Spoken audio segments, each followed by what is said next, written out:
Angie.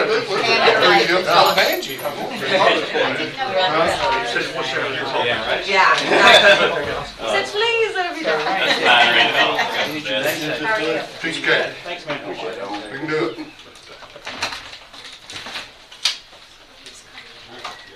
Angie? Yes. You mind terribly for 5 minutes if I move him up ahead of you? Because he's No, got. I don't. I'm good. Okay. Whatever you need to do. Duane, this is quite a bit for your retirement. I know. Wow. So I had such an effect on people. I know, right? Are you going? You do, we got I had to make Mike Rogers sit down. He thought they were here for him. keeping those roads clean in the winter means a lot.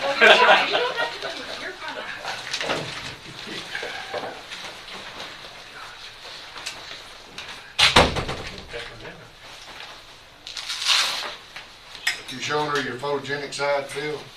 Yeah. Too much.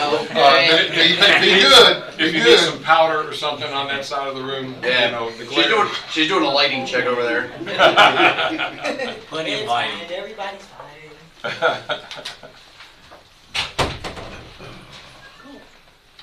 Wayne, you ought to be Do you able want to do that. that? Start it out and then we call them in? Right. Yeah, I told Are her. they out there? No, but I figured it like They're by in the the time heart we of do- the so by the I time we do the prayer and and the pledge. pledge that ought to be here. It is 9 o'clock somewhere, I think. Yeah, I got 9 o'clock. We're All right, live. here we go. one here. Everybody. We'll call this regular scheduled session of Boyle County Fiscal Court into order. And today we're going to start out with a invocation by Magistrate Phil Sammons. Thank you, Judge. Let us pray. Our most gracious Heavenly Father, we thank you for this life you've given us to suit as we fit. Some people destroy it. Some of us try to protect it and do the best we can with it. Lord, we're coming down to what John Campbell calls short rows for he and I, and matter of fact, the judge also. And Judge and Heavenly Father, I just ask you, please be with the new court, be with the new members especially, and be with our old ones that would be awful nice if they just forget what political party they represent and get along. If you don't, it'll be a mess for 4 years. And you can do a good job with it, and Lord, we just appreciate you giving Tom and Jason the courage and the knowledge to do the right thing and grab a hold of it and run with it. And Campbell and I have got almost 50 years of service, so don't worry about it, because we will be keeping an eye on you. And we probably won't fail to tell you what I think you went wrong. So, Lord, we ask you also to be with our first responders, be with our military people throughout the world and their families. That this time of year, it's long they've been away from home, and we just ask you to be with them, and especially the ones that we know what suicide rate it is in the military. And Lord, we just ask you to be with these people and tell them and show them that there's a brighter day. I ask all this in Jesus Christ's precious name, I pray. Amen. Amen. All right, if you'll join me in the Pledge of Allegiance to our flag.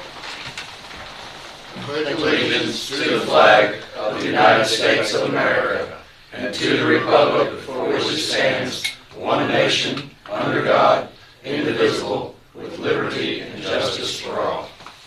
All right, wait a minute. We just have them on it ready. We're going to go ahead and go approve some bills in the minutes. Okay, so, all right. We got next in the order of business is approving the minutes from previous court session that are before you. So moved. We have a motion to move, to approve the minutes made by Magistrate Ellis, seconded by Magistrate Gay. Any changes or corrections? Hearing none, all those in favor signify by saying aye. Aye. Opposed, like sign. Motion carries. Minutes are approved. Thank you. All right, next we have to pay some bills, I believe. All right. Our bills totaled out at $3,036,080.11. I did have to make a correction on page, I think it's 21. With one bill, I had to move the account it was paid from. Let's see, yeah, the liability insurance for the jailer's public officials bond needed to be moved. So I've moved that to account 7691.31. So that was the only change. I move we pay the bills as presented. Second. We have a motion to pay the bills as presented by Magistrate Gay, seconded by Magistrate Sammons. Is there any discussion? All those in favor signify by saying aye. Aye. Opposed, like sign. Motion carries. Bills will be paid. Thank you.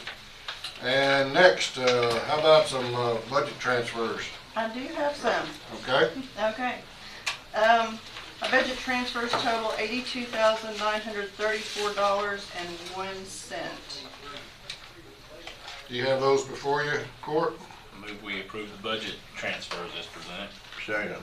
All right, we have a motion by Magistrate Gay to approve and seconded by Magistrate Sammons to approve the budget transfers. Any questions? All those in favor signify by saying aye. Aye. Opposed, like sign. Motion carries unanimously. Thank you. And next, we have the cash transfers. Cash transfers for operations total $175,000 even. Make a motion we approve. Motion to approve made by Magistrate Cullen. Is there a second? Second. Second by Magistrate Gay. Any questions or discussions? All those in favor signify by saying aye. Aye. Opposed, like sign. Motion carries unanimously. Thank you. All right. Let's see. Where are we on the agenda? We are there on the consent calendar. We can bring the team in now. Gentlemen.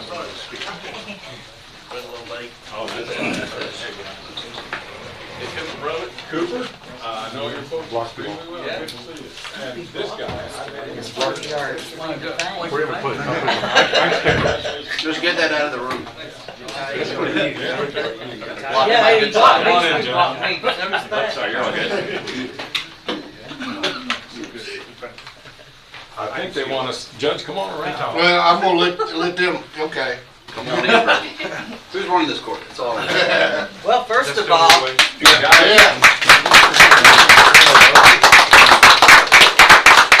Before your parents were born, I played quarterback 100 years ago, but I was floating safety, so I got to hit every now and then. But I was not in your caliber, that's for sure. Let's see here. Well, we've got Coach Haddix and three of the team members from our 4A state championship team here today. And we're gonna read a resolution recognizing both the school and the football team for this outstanding and amazing accomplishment. Not amazing due to, for any other reason, that a three-peat is a really rare thing. And here in Boyle County, which is also nicknamed Title Town, it's becoming not commonplace, but an expectation. And this is a great thing to expect because people love winners. And Boyle County Rebels are winners on the field and in the classroom. So the resolution that we're going to read will address that. And I want to say just about 30 seconds of words after the resolution's read. Magistrate Ellis, would you read the resolution, please? Thank you, Judge. And by the way, you're going to hear words like academics, athletics, and character. Honoring the Boyle County Rebels 2022 4A State Championship Football Team. Whereas the Boyle County Rebels football team was victorious on December 2nd, bringing home their third in a row 4A State Championship football game. Whereas Boyle County's football coaches have instilled the will to win, both on the field of play and in these young men's classroom academics. And whereas statewide attention brought to historic Danville and Boyle County through athletic achievements further enhances all that is our community.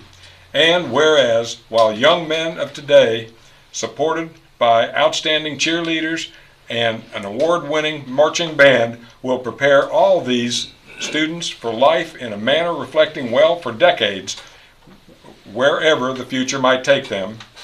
And whereas Boyle County's administration, teachers, and all staff are commended for mentoring students academically and in terms of character, and whereas parents and friends of dedicated student athletes are instrumental in rearing them in a manner reflected in the commitment it takes to excel, therefore be it resolved that on this, the 6th day of December 2022, this Boyle County Fiscal Court honors our amazing Boyle County football Rebels. Gentlemen, thank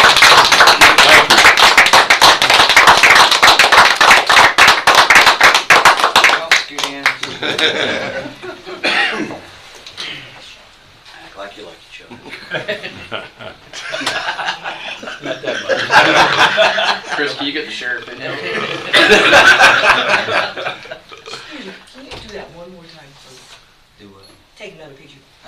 You don't mind. It's your minute of fame, Chris, sir. All those years of lost privilege. You're a photographer. Well, let me close by saying that I want to give it to the coach to say a few words. You know, I was a former athlete in my younger life, and I know the commitment it takes for these young men to hone their physical skills and their mental agility on the football field to be champions like they are. The one thing that is really important is Coach Haddix, who comes from a winning program at Breathitt County and went through a winning program at Corbin, who they just beat in the state 4A championship game, is providing a winning tradition, continuing a winning tradition here at Boyle County High School. What he is doing is immeasurably important to life because he's giving these young men accountability, responsibility, and those skill sets that will make them success in life, not just on the athletic field. So this is so important, and I want to personally thank my friend, Coach Justin Haddix, for all he's doing for this county and this community. Thank you, Coach. Just talking what Judge Hunt just said, I'm very blessed to be able to coach here. It is a special place. These young men here, they deserve all the credit because we do. It's one of those things that they've got to go do it. And I tell them all the time about setting the tone and whatever they do, who's got to go make it happen. And, they always answer, we got to go make it happen. And we kind of give them, we try to guide them and put them there, our staff does, but those are the kids that got to go do it every day. They do it every morning, starting in January, and to get them to this point. And they're also doing other things. We got a state champion in track. We got 2 basketball players. We've got 3 really good guys, and a lot of guys in our school that do a great job in the classroom also. But just very, very blessed to be here, and it's all about those guys. I just got the best seat in the house to watch them.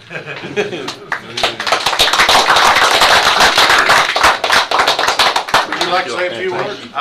These are the same people that walk the halls of the high school, and when you have students like this that are examples for everyone else to follow, I mean, kind of makes your job easier, yes, doesn't it? when they have instilled a winning tradition, and historically that has when the tides have turned and we became a powerhouse academically.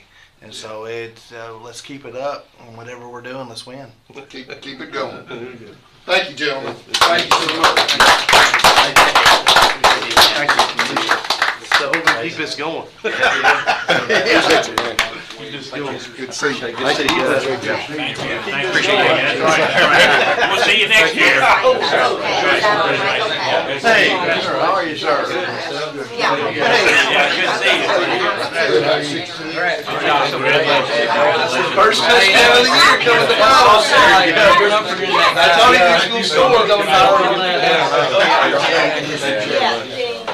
Thank y'all for having me. Thank y'all. You got it. Get to see y'all. Thank you very much.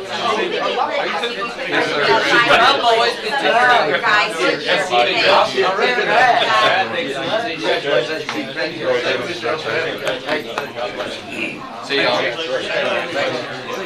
Take care. Have Christmas and New Year. Just for the record. I'm looking forward to that next discus throw. Joe, I didn't get my mic off. Happy birthday. Thanks so much. Me and Steve are like two guys from the There you go. Good one. I like that. So I didn't know what you were saying. I can't do that again. Thank you so I'm like, much. I didn't know what I did. Yeah, I was, when you walked out, I said, oh, I can hear everything you're saying. I forgot, I didn't know you were gonna leave again, sorry.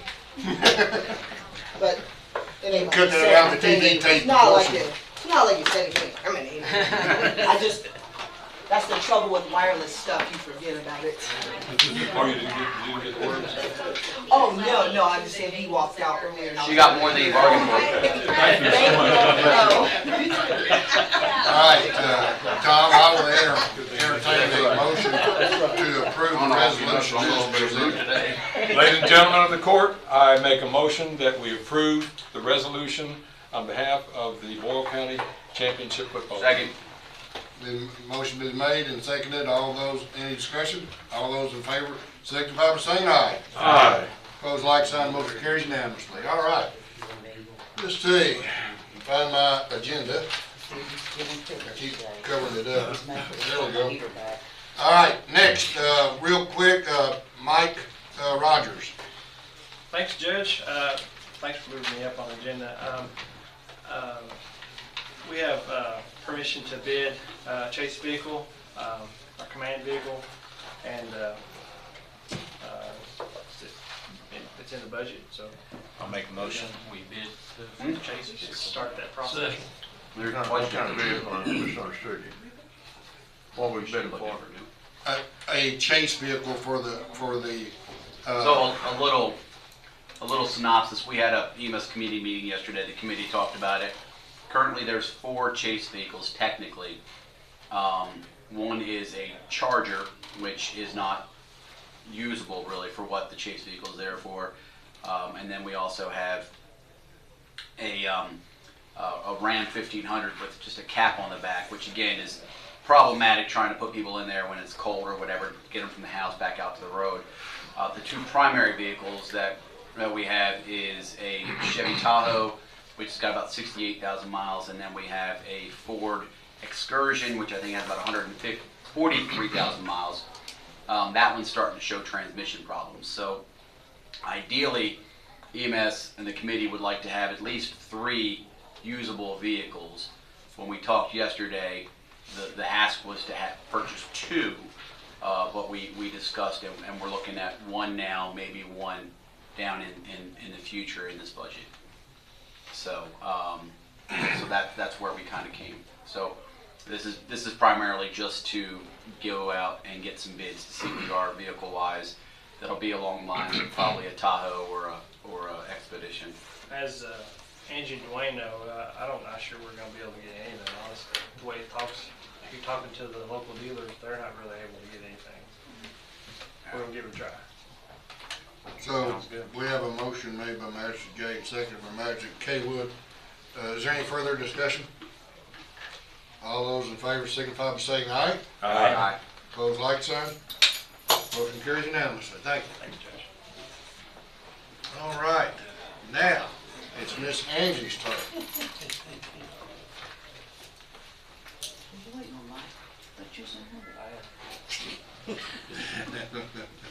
We gotta give each other a hard time. Good morning. Good morning.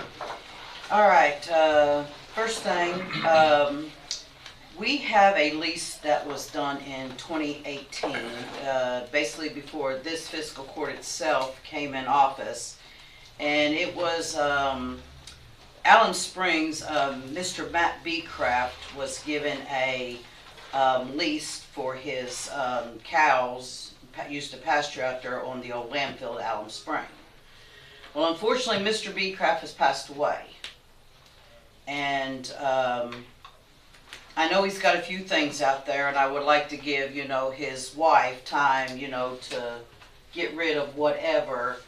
But I would like to, after that, void this lease. And honestly, from my point of view, it don't need to be leased again. I We agree. need that space out there. agree. It's an old landfill. We just don't need to do it again. We're not using that barn. and that bar needs to come down. Make a motion, we go ahead and void out that lease. Second. If you want a copy of the lease, Mariah can get you a It copy makes the of county a it. lot of money, it's $25 a year. And it causes me more of a headache in Tylenol than that. I'll give you $25 a year just not to do it. I think it's a liability. Yes, it's a liability. This happened The before. public don't understand, and you know, the public's wore me out This for lease has been nothing. way pre-exist the last 4 years. Now, when the lease was made several years ago, John, you remember, we just did that more or less to this old man a favor. Yeah, it was Judge McKinney and Donna, you know, it was through them that it was done, and it just, times have changed. You just put it that way. Times have changed, and I just rather that, the barns, you know, it's gone. It's dilapidated, you know, it just needs to come down, and we just need to clean it up, get it cleaned up out there and leave it as it is. To make it easy, can I amend my motion to reduce your salary by $25? No. No, you cannot. Maybe you can donate yours to me. Ain't much. About the That's same. what I'm thinking. We have a motion to void the lease, made by Magistrate Cohen, and I think seconded by Ellis, Magistrate Ellis. That protocol has the discussion come after the motions are made, and I recognize the motion, so I don't forget something in procedure. So, is there any more discussion on the motion? I got one more thing. Is it related to this? Is there, A legal process to go through to. yeah, should I contact I should her do and it. give her so much time? I should do it. Well, that's what I'm pointing at you for. There goes your $25. There goes my $25, so. Alright, just, I would at least give her 90 days, or whatever you think is fair for her to, you know, he's got fencing and things like that, she might want to sell it, is there or. any cattle still on the? No, he moved that before he was You getting give me into that big list problems. when we leave. He did that before he passed. And I've got it somewhere, but this should be. With winter coming and not understanding her circumstances, could you go to March 1? Well, that's fine. I don't have a problem with that because, you know, like I said, she's got fencing. She'll probably have to hire somebody. Yeah, that's what You I'm know, they're thinking. elderly, but I just want to make it clear that from my standpoint and the issues that we have, it just does not need to be leased again. It just, Okay. but that's, you know, you're I the think that's fiscal probably court enough later on, but discussion. that's. All those in favor of the motion signify by saying aye. Aye. Opposed, like sign. Motion carries unanimously. I have a couple of housekeeping Go and ahead. some announcements. First announcement, Mitchellsburg is now open on Mondays. I heard that. That's So, wonderful. we do have something on the west end that's open on Mondays now, so we were able to hire a new person, one retired, and it's all worked back out that, Reflect something that is open. in our webpage. I will, and I'll put it on my page. And to the judge's credit, that was something that came up when we had the Pulse of the People out in Portland, and the judge and Angie were very receptive to the community. So that's the beauty of having Pulse of the People. We got this. This is my announcement. I've been waiting. I've been working on this since July. Of course, it got put back a little bit. We are now live. We have our own recycling app. This will give you the information to put it on your phones. It's under Boyle County Recycling. Basically, it's pretty simple right now. It's just basically all to do with recycling. It just goes in there and it's got what they call a waste wizard and a sorted out game that people can say, hey, is my plastic bottle recyclable? They can type in plastic bottle and it'll tell you if it's recyclable, if we take it or not. So That's great. my goal at this point, from this going forward, when the recycling grant comes out, which will be out here in another month, I'm going to add the calendar to it.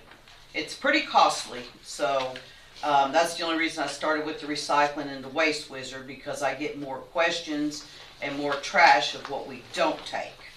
So this will help, you know, the public, and Bill's already got it embedded on the website, ready to go live. It's on my page, but we're going to put it on the main page so people know it, and we had to wait. We had a little bit of a glitch through Recollect showing up the app. So I'm proud of it. I think it moves us forward more into solid waste and recycling. And It addresses paper, colored paper, cardboard, all of it. addresses all of it. Great. So I think if you find a glitch in it as you're playing with it, let me know. You know, we can change it. But my next goal, hopefully by middle of the year, that we'll have a calendar on it, you know, where we can put, Perryville's, you know, side, Danville's, it'll have, you know, All the everybody hours of have operation. the hours of operation, have everything when we're closed, and, but that was an extra $7,000 at the moment, so I have to take it as budget allows and grants allows, so. But that's for now, and like I said, I'm proud of it and hope everybody will download it and use it. It's pretty. Yeah. That's what it looks like on there. It has the little trash can with the Boyle County symbol on it, so. Very good. But that's all I've got. If anybody's got any questions for me, How do I get one of those fancy trash cans like that with that logo on the side? we can have them made. Just takes $25. money, just money, $25. All right, I'll get you $25. Okay, we'll get you one made. If you're on the naughty list, you can't get one. It's more fun That's being why on the they're trying naughty to get list. my money away. Angie, this is great. Thank you for Thank you. that visioning and putting this together. It's helping move the county forward. We're moving forward in the trash and the recycling, if you can say moving forward, but you Yeah. know. Don't have it for about 3 days and you'll see what disaster we have. I take it from the app that my attempt to rename solid waste to environmental services is probably not gonna stick, but. We try to make it stick, but it's just so long, we can't put it on anything. I know it. But it is a good type. And contrary to some belief, I'm not gonna apply to be a floater for solid waste. Well, there, I heard that was I was hired. I offered. He did not like that title. I told him I'd even change the title. So. Right. He had 2 jobs, I heard you were going to animal control. Yeah. 2 jobs were offered. There's always one that cracks. You ever notice that? Well, they got Everybody. Thank you. Have a. Magistrates, if I don't see you, Merry Merry Christmas. Christmas. Merry Christmas. All right. Yes. This is such a plus for this county to have this type of building. Oh, good gracious, yes. And people, I'm sorry to say, I don't think about it like that. No, they don't. They don't. It is really nice to have this service for free. For free. If you're a resident. Yeah. When you get people, especially that go out to Angie's, Angie's area and see the conveyor belt and all the recycling that we do, they're very impressed by it. So. All right. I've got Duane Campbell next. He's got a lot to talk about. I thought he was a lot. It's gonna be short and sweet, quick, we hope. First item, when we made the initial bids for salt, they did not include treated salt in the bids. So we accepted a bid for standard salt at $123.79. Jeez. And then it went up about $25 a ton from last year. And then, so they came back and had one more bid and they included treated salt for us. So now we have a treated salt bid of $220 a ton, which is up from $205 last year. So I mean, we've been paying about that rate, not much different than anyway. But that's the first item. We now have a bid for treated salt at $220 a ton. And how many tons? Whatever we buy. Yeah, I move we accept the Second. bid price. Motion's been made by Magistrate and seconded by Magistrate Cullen to accept the treated salt bid at $220 a ton. Is there any questions or discussion? All those in favor signify by saying aye. Aye. Opposed, like sign. Motion carries. All right. The next 2 items are together, but it's time to, and this is just permission to bid the stone and the asphalt bids for 2023. Make a motion. Second. Motion made by Magistrate Cullen, seconded by Magistrate Ellis to submit request bids for the asphalt and stone bids for the county. Any questions? All those in favor signify by saying aye. Aye. Opposed, like sign. Motion carries unanimously. We will try to get that out tomorrow and hopefully have it ready for you at the 20th meeting to approve the bids. asphalt plant's closed down? Getting I don't, close. I'm not sure, because I've seen a few little jobs around town being done, so I haven't talked to them. Several were just done last week, so I was just Right. curious. So, Any word on 2168, that bridge there? they Still said not- they said they were gonna, they had on their list, and they hope to get it done, but with the weather this week, rainy all week long, Yeah. they may close down. Yeah, so we keep having to build up that bridge on 2168, right, if you're heading towards Lexington Avenue. It's a good month right now. Huh? It's a great month right now. Yeah, it dropped. I mean, they fixed that within our term. I think within the last 2 years, they fixed that. Yeah, I was gonna say, more than See what happened when we went in there, they didn't build it up with rock, it was filled, it was dirt, and it's going to continue. Yeah. Every so often to settle. Yep. But I did talk to them about it when you and I talked, I guess, a couple weeks ago, maybe, or whenever it was, before Thanksgiving. And Yeah. they felt like they were gonna get to it. I don't know. It's a good month. It's pretty bad. It's a pretty good month. Yeah. They had it on their front burner, but whether they're gonna get to it, I don't know. The final item we looked at, well, Jason and Julie came out and met with us, and met with Mike and myself, and we talked about several things. And one of the things we talked about with the continued growth of our mechanic and his need for space, we looked at adding on to our building in some form or fashion to be able to house trucks within a heated space. We do have trucks that we park inside normally during the wintertime, so that they start easier. They just don't start very well in really cold weather. And so we've looked at all the various options, and we came back actually to the space that goes to the south of our building, on the south end of our building. And but to do that, I mean, it's just like, it's really building another addition to the building. So the estimated cost, and of course you have to have electric, you have to have heat, you have to have insulation. The costs are just, it just adds up. It's going to be about $160,000 for that addition. And that's not including the floor, because we're going to build it on existing asphalt. So we're going to build it on, you know, an existing base already. If we had to add a floor, you'd add another 20 or 25,000 of that.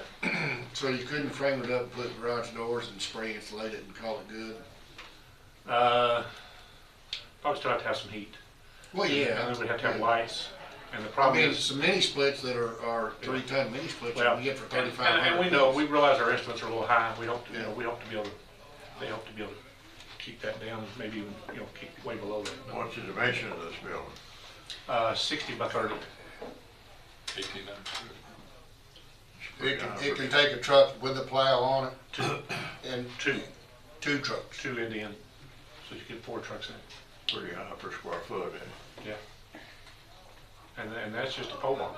I mean, we looked at, we can get a package on the building, you know, just the frame, just the shell's not that expensive at all. It's all the other stuff you have to add to it.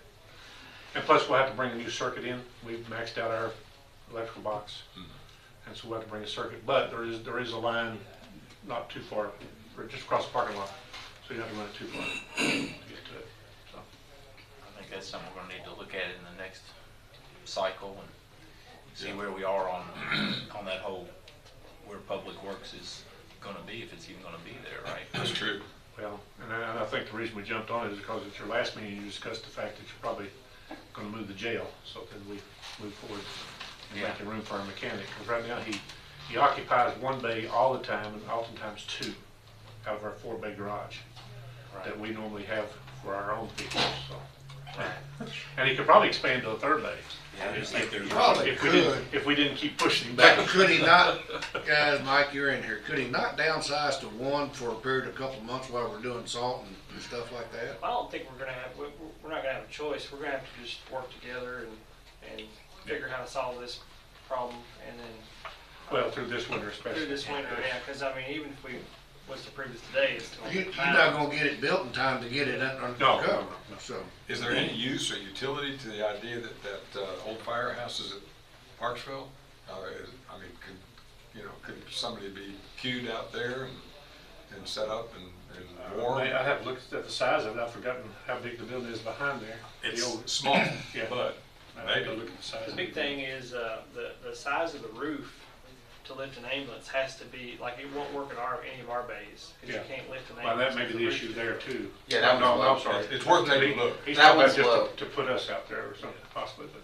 Yeah, not you yet. We talked about something yesterday that we may have in the works as well, which actually might.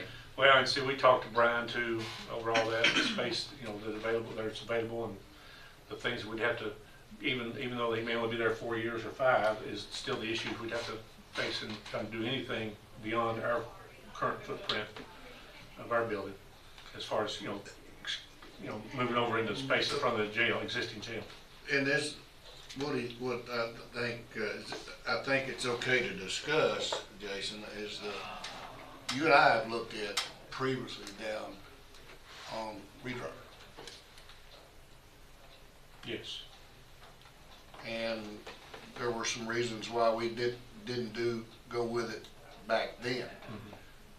But if that still becomes available, it would be at least a short, inexpensive remedy to your vehicles being heated. Yeah. It would house some of them. It houses a lot of it. Yeah. That building needs a lot of work. It has roof issues, but that's not something that can be fixed, I guess.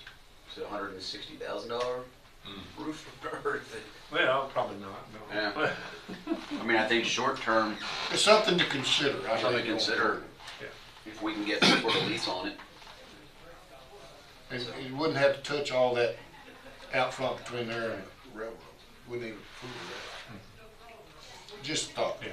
Well, of course, the reason we went to the south, that area is, we can do anything we want to do out that way. We still have plenty of space. To go to the back toward the jail, we get into issues on that side. Yeah. Right now. If they ever get moved out of there, then it's all wide open. We get all kinds of space there to work with. So I don't know if there's other than just to discuss. Yeah, I think it's. Well, it's something to talk, begin to talk about, and to try to come to some kind of conclusion by February maybe or March. So we'll hold off your retirement. When your building season begins again, we can get out and start working. Start doing. She must have forgot something. What'd you forget?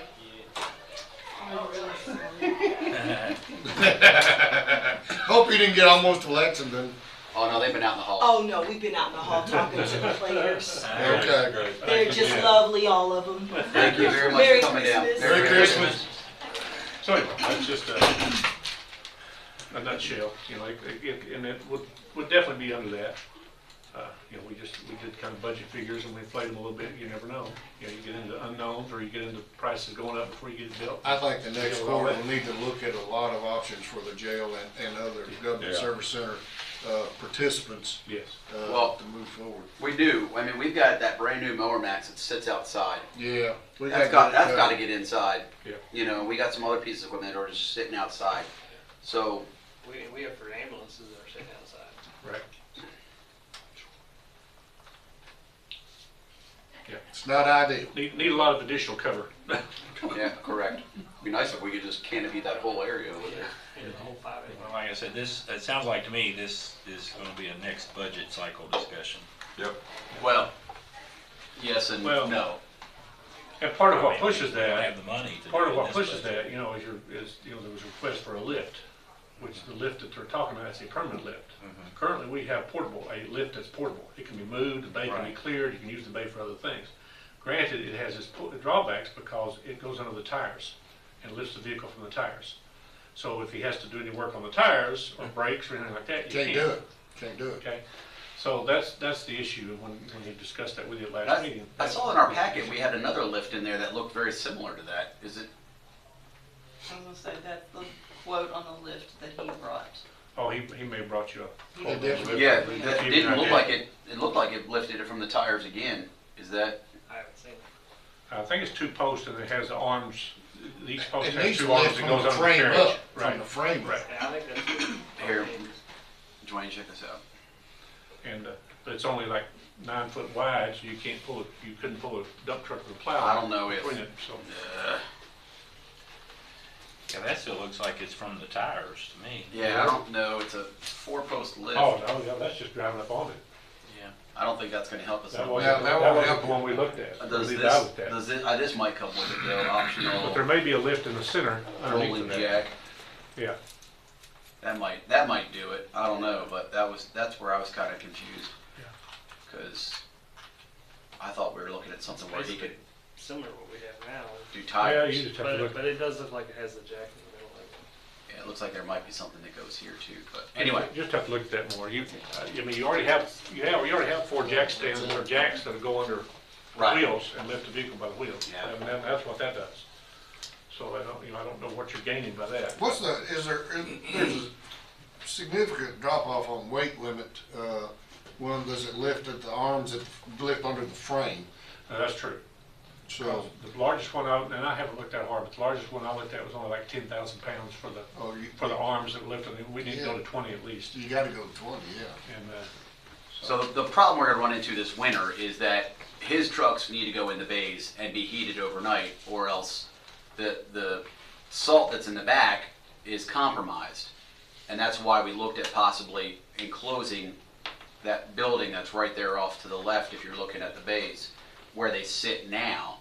So they're already height, but it's gonna mean that I guess maybe one vehicle is left out, but granted, that's gonna depend on how much snow or ice we get. But see, if we just do that, we have to pull the 3 trucks you saw out of there and park them somewhere else.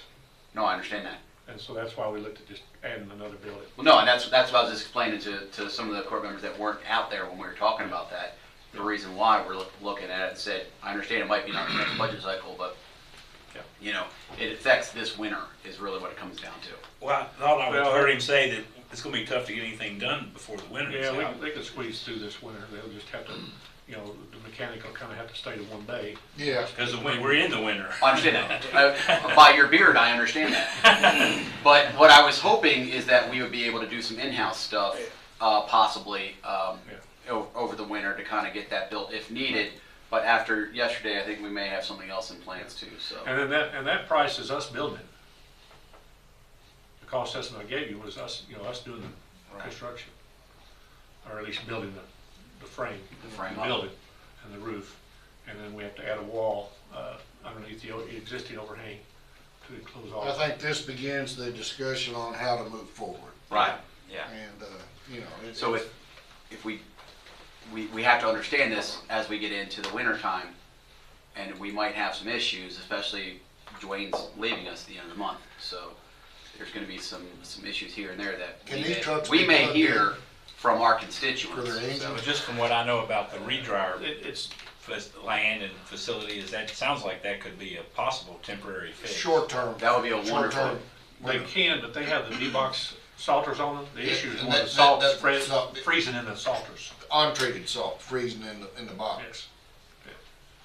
It's really more of an issue of that. But you can't tarp them to reduce the moisture content so it won't freeze solid? The salt will attract moisture regardless. Yeah. Regardless? Yeah, take it right out of the atmosphere.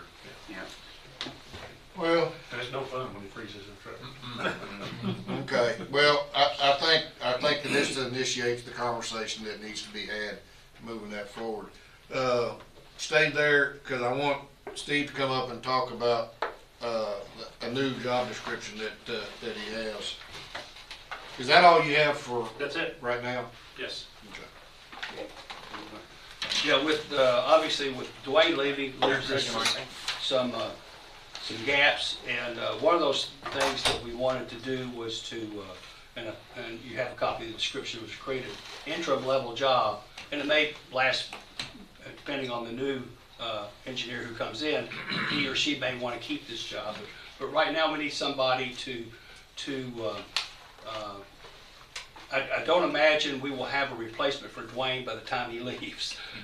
We've got it, we're advertising, we're looking for a replacement right now, but I don't think we'll have anybody to come in before he leaves. So we need someone to be able to supervise and lead the teams that work for the county works.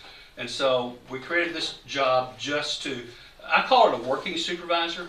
Now that's, everybody's working, but I just call it, in other words, this guy's supervising, or a gal is supervising people, but he or she is also turning a wrench. So this will allow them to continue to receive overtime, which is a significant thing in that department, as you well know. So it will be an existing person that's already there, so it will be an additional body. We're going to be asking the people that are working there to apply. I don't know who it'll be, but we'll go from there. So this is player interim. coach, huh? Player coach, yes. Player coach. This is interim, but would continue It could. with the new. Well, once we put the person in it, they're gonna continue doing what they do every day, except they'll be leading, directing some work. But a year from now, they're gonna have that same supervisory position. They still may, yes. May, okay. Depending on what the new engineer wants to do. Good.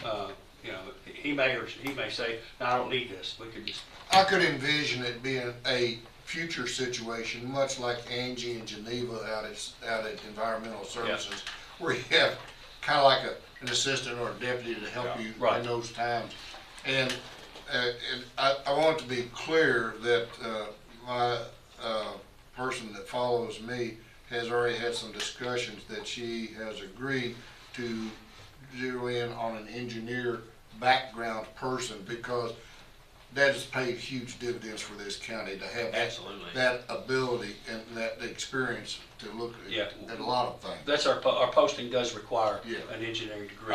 And The relationship with the state, Duane's ability to pick up the phone is going to be critical in the long run.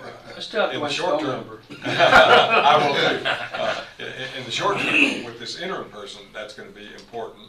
And as chair of that committee, I'll need to coordinate.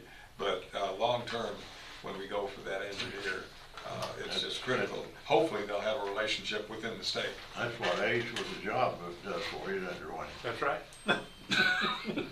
So you have before you the job description, and what he's looking for is entertain I don't think we have a motion to put into existence this job description and allow it to be advertised. So moved. Second. Motion's been made to approve the job description and to advertise as presented, made by Magistrate Ellison, seconded by Magistrate Gay. Is there any discussion on the motion? All those in favor signify by saying aye. Aye. Opposed, like sign. Motion carries unanimously. Thank you. All right. Let's see. May I explain the question? Sure. How many counties have engineers that do what you do? Maybe a dozen. Out of 120, there's only a dozen? Yeah, maybe. Does that surprise you? It has for many years. I had no idea. I think Boyle County has greatly benefited from that distinction. I really do. And it has increased slightly over the last 5 to 10 years. There's been, 2 or 3 counties that have chosen to hire a county engineer. There's maybe 1 or 2 that have retainers. They'll retain a consulting firm to handle their engineering duties that they might need. There's a couple of counties that do that. Why do you think it's that few? Because the state doesn't require it. Actually, the state does require it, but they don't enforce it. Oh, they do require it? If you read the KRS, it says you either have a county road engineer or you have a certified road supervisor. And the road supervisor is supposed to be certified by DOT. Well, then how much does that? They don't follow through with. How much does that count increase with the certification, but not engineering degree? In other words, you've got 20 now. If you added them in, would you have another 40 or 50 who are certified? Probably yes. Okay. Yes. A lot of them have worked hard at that, trying to achieve that. KRS says that it's not clear at all on the certification, and so a lot of them have gone through the training program that the Transportation Center UK offers and completed that, and that would go a long way in helping them achieve that certification. I'm going to relate that later on in our go-around to a circumstance that you guys need to be aware of regarding the Extension Office and interesting concepts within the law. And some of the larger issues, if you're in a county where there's development going on, which we have, a significant amount of and have had for years and hope to have in the future, that's where it's a little more important, because that individual's got to work with developers. He's got to work with surveyors that do the surveying. He's got to work with engineers that may lay out those subdivisions and various things like that. It's more important in counties like that where they have a lot of that type of thing going on. It does help. I mean, it's interesting because it's been 10, 15 years ago now. you know, I would always go with and always have gone with the judge to our annual meeting at the District 7 office. And, you know, we would go and we would discuss various things. You know, I would always add my 2 cents or 3 cents worth, but anyway. One of the guys at the district office came around and he looked at me and said, "Are you an engineer?" I said, "Yes, sir." He said, "Well," I said, "I wonder." He said, you just, you know, you were able to present things differently than a lot of others could. And I, you know, I thanked him for his compliment, but by the same token, there's a difference there. You know, Oh, there's a huge huge kind of difference. speak their language and you know, and present things to them and present needs that we have, you know, that we need to address. Well, you know, I connect it with a little bit like we're fortunate to have a doctor for a coroner. Sure. It doesn't happen in many counties, but there's similar. And in a little bit with HR, we got to a certain point, we realized we needed an HR, somebody who's truly trained. Steve, that's where, you know, you came in. To me, if you want to progress, you got to have people who are trained to help you go that direction. And I think that's the one thing that among many, but that's the one thing I've found always enjoyable in working here. Even though we've been conservative, and we always have been conservative, people may not think we were, but we've always been conservative, but we've always tried to be progressive. And that's difficult, but we have. You can't never stop. You've got to continue to move forward. Yes. And people who don't understand that, don't know all the facts, I think that we hear around the table and that we deal with. That's correct. That's correct. It's not heard at the coffee clubs. I'm sorry, I get off. That's fine. Okay, is that it? That's all I have. All right, don't run off. But anyway, it's up to me now, I think. So first on my portion is Economic Symposium. And Jason, I think what this is about is the new Development Council is going to, in January, have a Economic Development Symposium, and that the city is bringing some, I would refer to as well-experienced, high-speed presenters to the symposium for information. And they, part of that is a cost associated with bringing them here, and they have approved, I believe, a $5,000 stipend to pay for that, and they're asking for a like sum from us to facilitate the presenters for that symposium. So is that in a nutshell, I believe? It's my understanding, yeah. And it's similar to what they did last year. We had something over at the extension office last year where several organizations were together and they had several presenters. I remember John Roush was there too. Yeah, getting together to kind of talk about what other counties are doing in the state for economic development. We had several presenters that really just, you know, kind of brought up to speed where we should be and where we haven't been. So those that I've attended in the past have been, I thought, been extremely enlightening. So I would anticipate that this next one to be equally as much so. Correct. My recommendation is that we entertain a motion to help support that I'll make that symposium motion.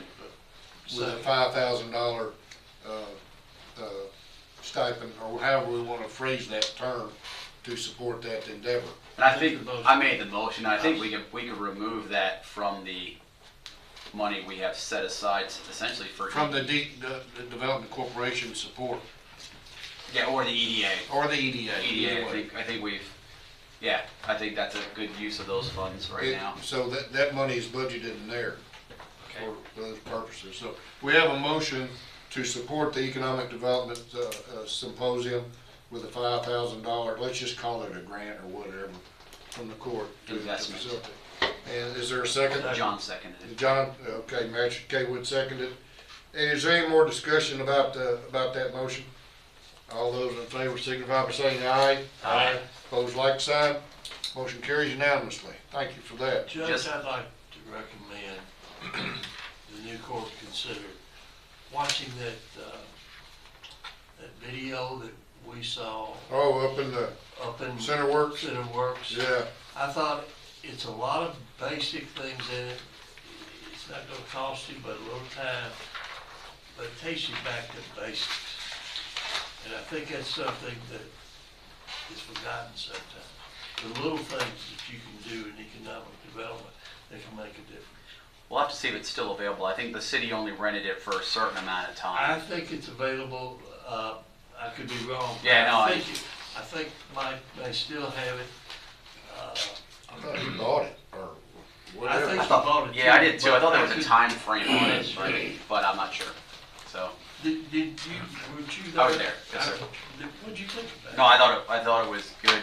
I mean, this,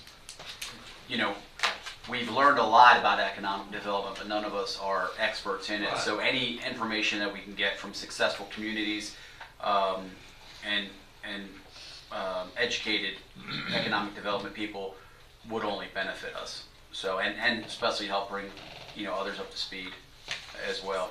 So, and then speaking of bringing up to speed, since we're talking about this, we're right now in the midst of a search for an economic development director. And we've gotten several resumes. Some, do not have the qualifications, but we actually ended up with, I would say, probably about 6 to 7 really good resumes of people that we're hoping to start interviewing this next week, and move quickly on that to kind of relieve Terry Crowley of his position and get somebody in here. We've also, I was encouraged that a couple resumes are people that weren't of the caliber of director, but I think would fill that spot that I've always kind of said we need to have a number 2 there to kind of push the sales portion of Boyle County as well. And so there was a couple younger applicants that I think could fill that spot as well. So,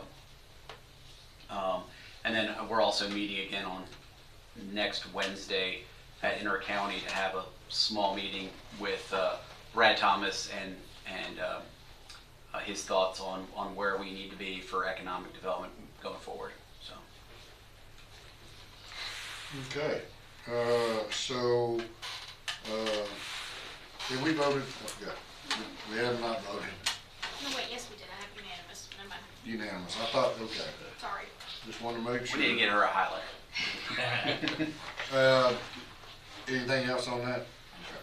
Next, we have there's a potential for an interlocal agreement, which I would recommend and support highly, that because we already utilize Dr. Eric Durant, who's the new coroner, and he has a team.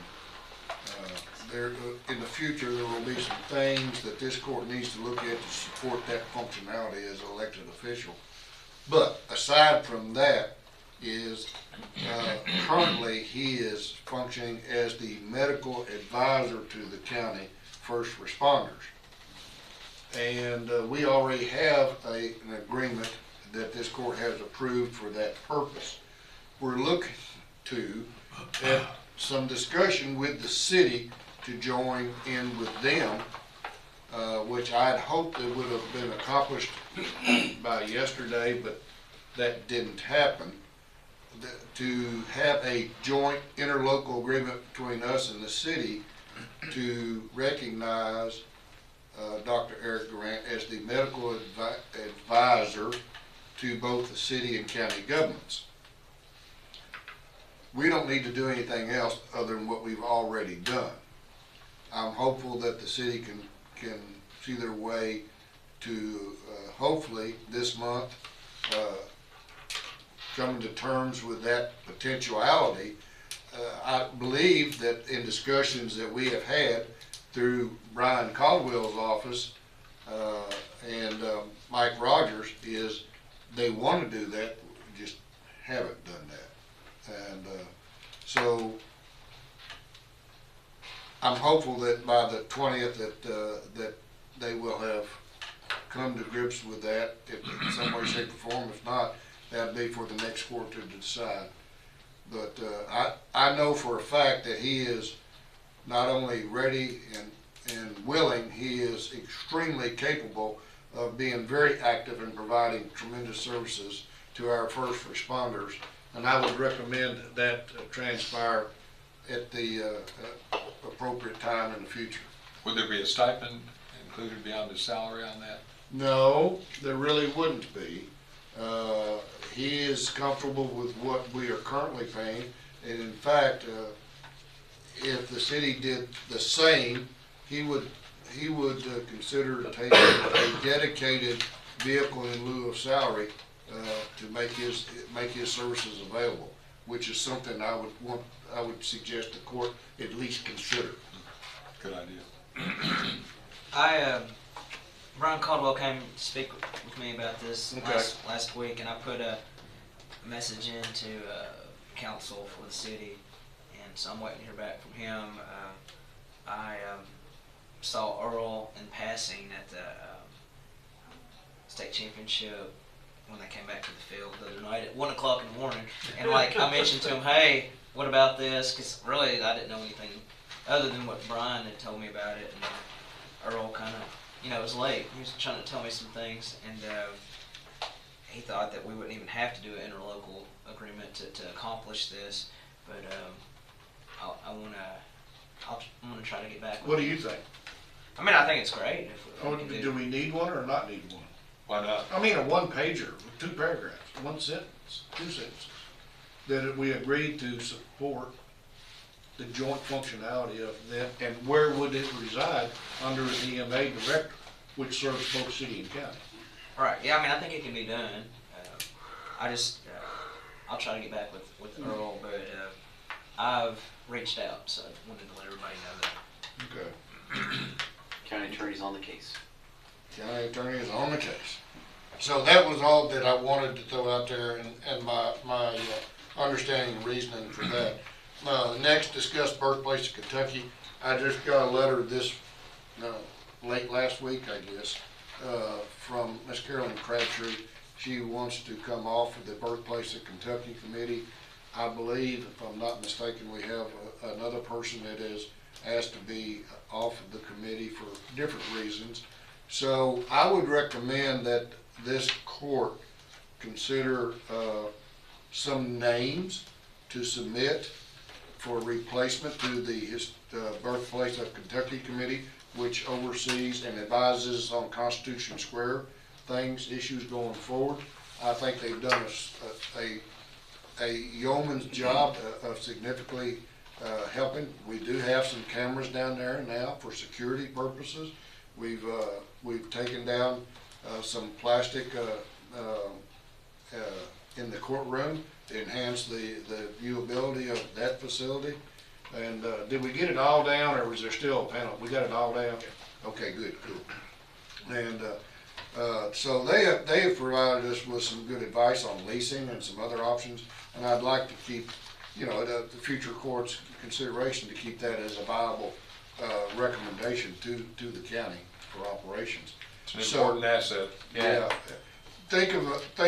Give me a list of some recommendations, 2 names, and if we don't get it for the 20th meeting, y'all can take it up next month. I have a thought. Okay. You may not like it, and I mean this with all due respect. I want you to know that.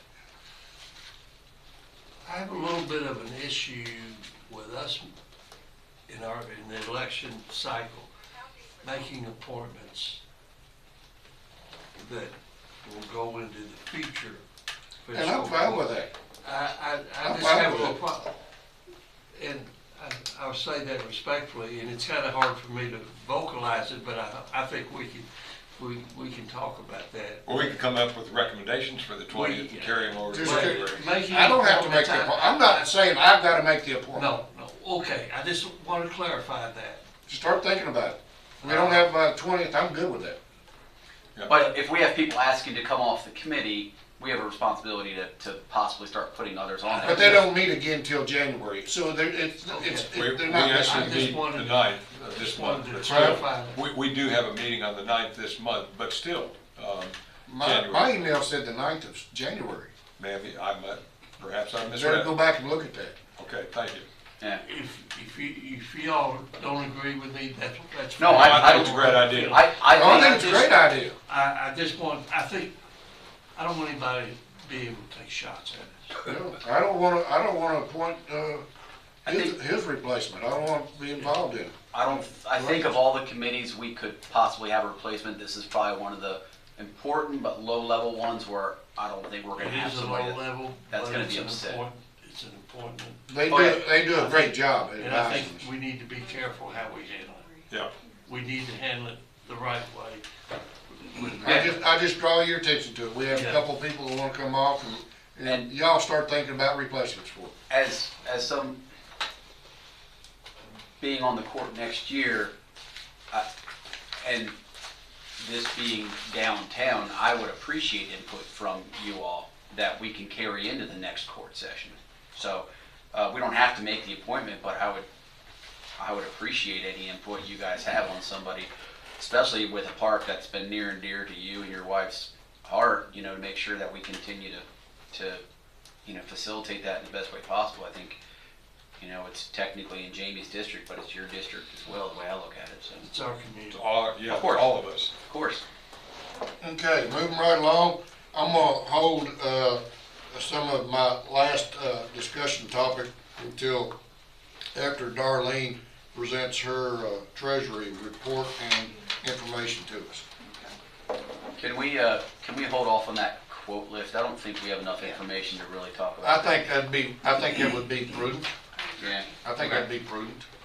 Thank you. Oh, good. Okay.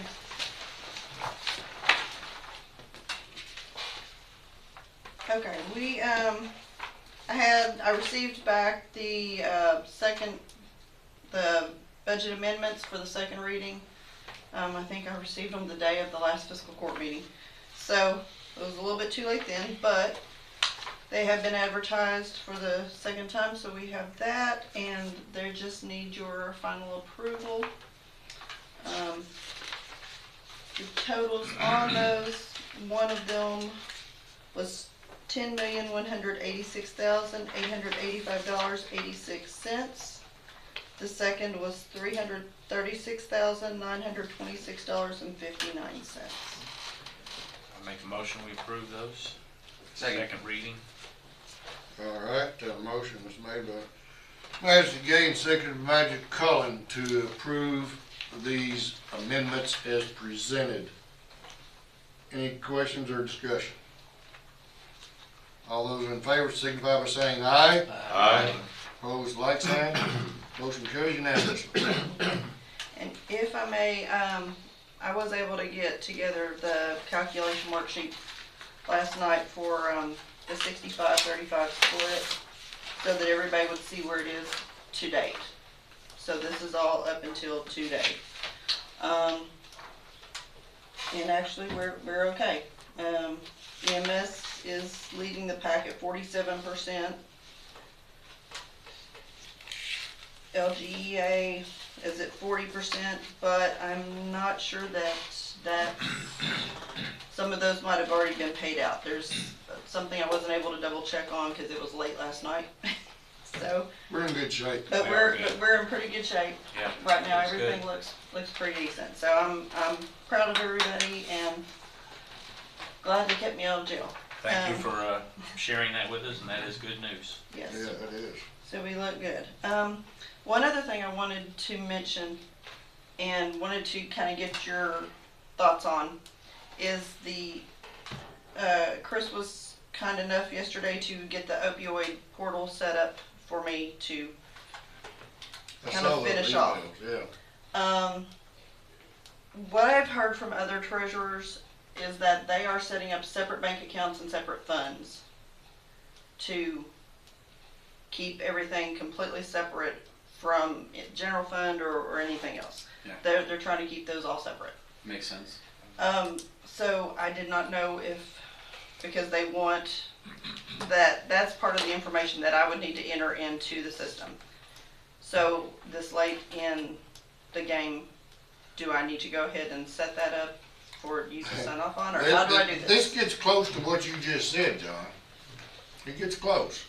They're asking for your EIN number, which we have that, Yeah. of course. But yeah, I mean, I think that it would be nice to separate the funds from everything else, so they're not like commingled and I'll make so on and so a, forth. I'll make a motion that we go ahead and open up a separate account and have separate line item for the opioid Second. settlement. Second. Yeah, I think that's the prudent. We're not gonna direct what institution she might be competitively advantaged to. Okay. I would say, All right. And at At this her point in discretion. time, Yep. I would have to put your name on the account. Just to That's get fine. it started. To get it started for the remainder of the year. And we need to go ahead and do this because they're asking for it. Yeah. So you need to go Definitely. set up an account. Yeah, today. so I need to get that done. Chris, will the use of those funds have to be reported separately and kept by itself? Does somebody up above will?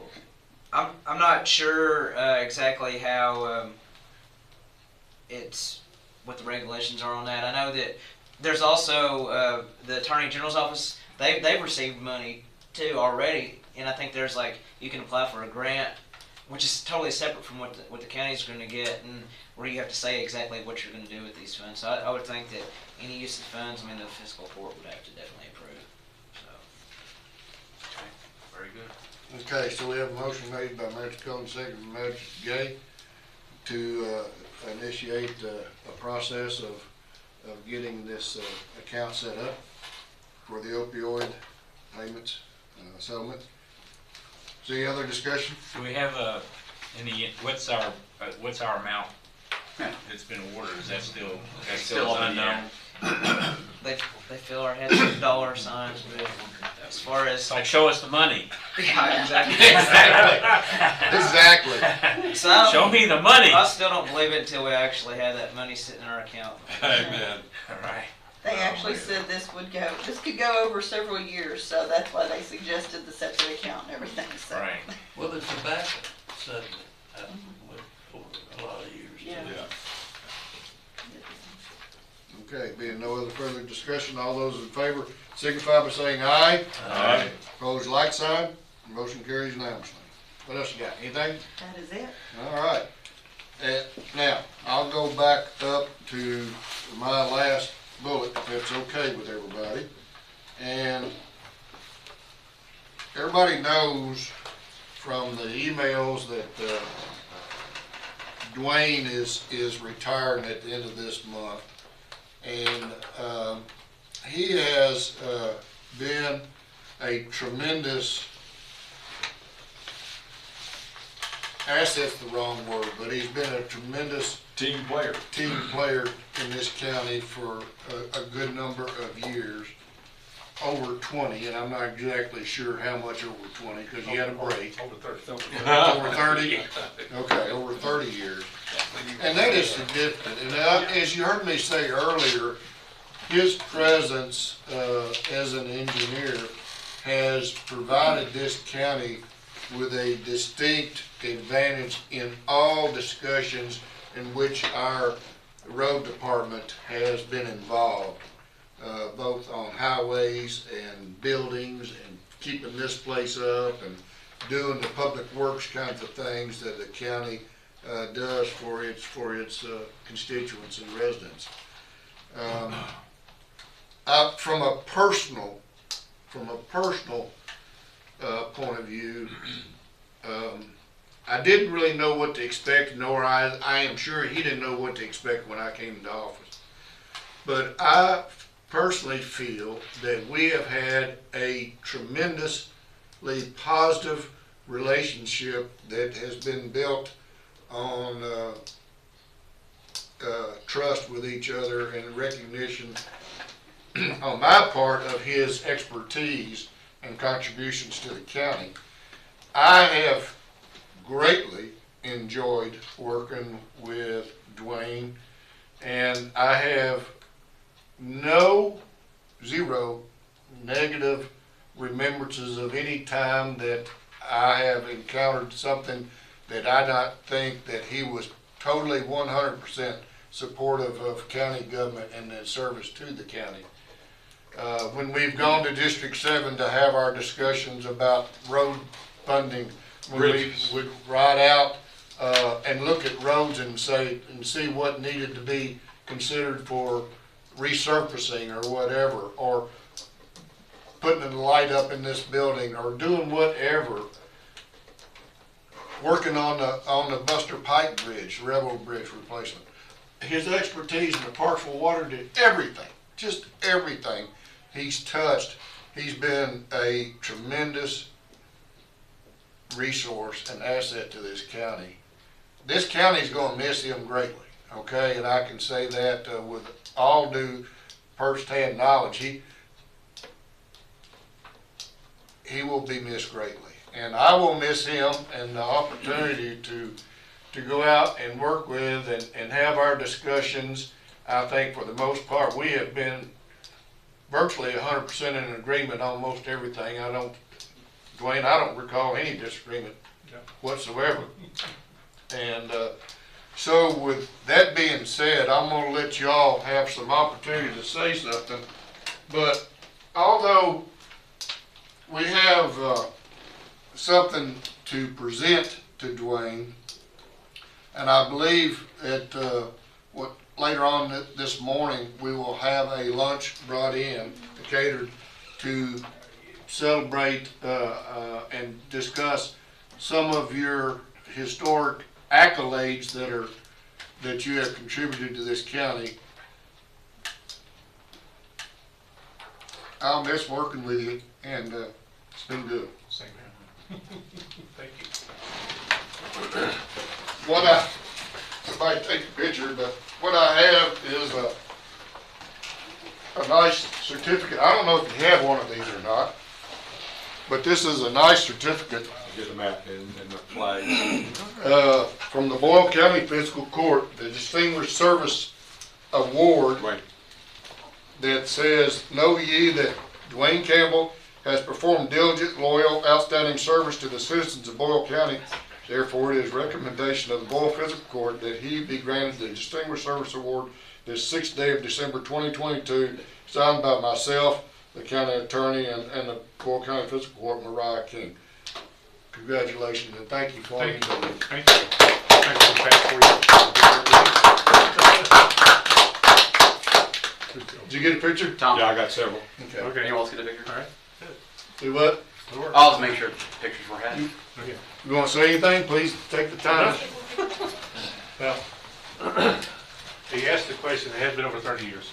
And I looked at John, because John was on the first fiscal court that I worked for.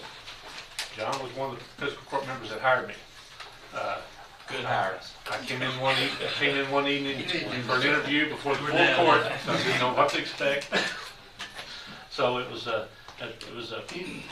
quite a learning experience for me. And I meant to grab a newspaper article out of my folder, but I was in a hurry anyway. Was it yellow on the edges? Or Oh, I'm sure. How long did you, most of y'all know he came back. He left and came back. Yeah, I left for 3.5 years. Was that 3.5 and then you came Went back? to the big city. And we let him come back.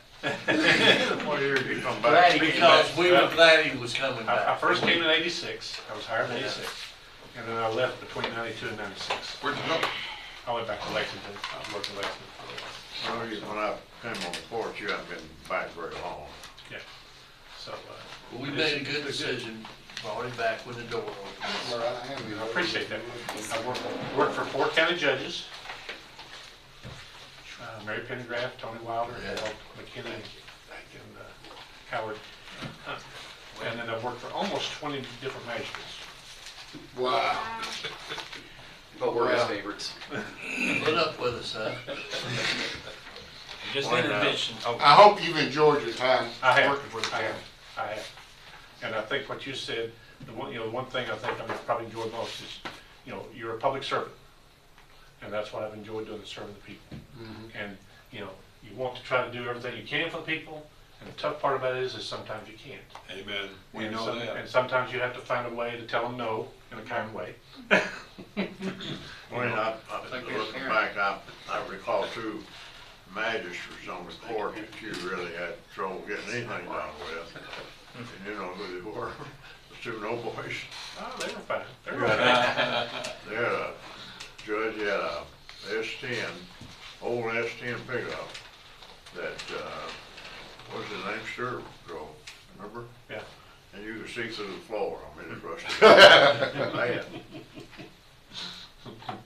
We started getting new vehicles at that time, don't we?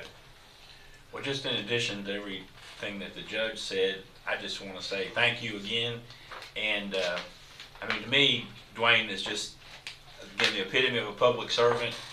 He's always available, accessible, and then most importantly, responsive when, you know, you need something done. And it is going to be a tremendous loss of institutional knowledge, and that's always so hard to replace. And the good thing is, we all do still have your phone number. That's right. You may not answer. If you don't answer, it's a different No matter, I can come up with an unknown number. Or you change the number, Roy? I'll have to give you my other number. You're gonna keep one phone, so I won't take it. And as Chair of Public Works, I'd like to thank you. Duane knows I call him on Sunday afternoons, Saturday mornings, and of course, as Jason would point out, I do have 70% of the road and 55% of the geography in the county. And so I've got a lot of dead ash trees, a lot of potholes, repaving, bridges being built, thanks to you two. And God bless you in your retirement. Thank you. The, what you just mentioned, Phil mentioned a couple of magistrates. I always had probably my nightly conversation with one of them. Did I wear out more than and nobody really knew about that. I had about a weekly conversation with one of them. He would call me once a week in the evening. Your section. Well, you put up with some bad times or some good times. I was thinking about that. Some horrific snowstorms, ice storms. We won't miss that, will you? No, I won't miss that. But, well, no, I might. It's always a challenge. But it's been fun. It's been interesting. Worked with a lot of wonderful folks. I rode out with Dennis Gertsinger. What are you gonna do? Huh? What are you gonna do with the time? I may teach some more classes for UK, the Transportation Center. Good. They've been talking to me. Travel. And so that'll get me around the state a little bit more, which would be good. They get you out of the house. Yeah, my wife will appreciate that. And Duane's an accomplished singer. I mean, he stands both in. these two He and I are. might go on tour. I don't know. He stands in all the time when our music director is ill or whatever, and he does an awesome job. When we didn't have a music minister for time period, I mean, he jumped in there. I mean, he's got a great voice. And Which one's Simon, which one's Garfunkel?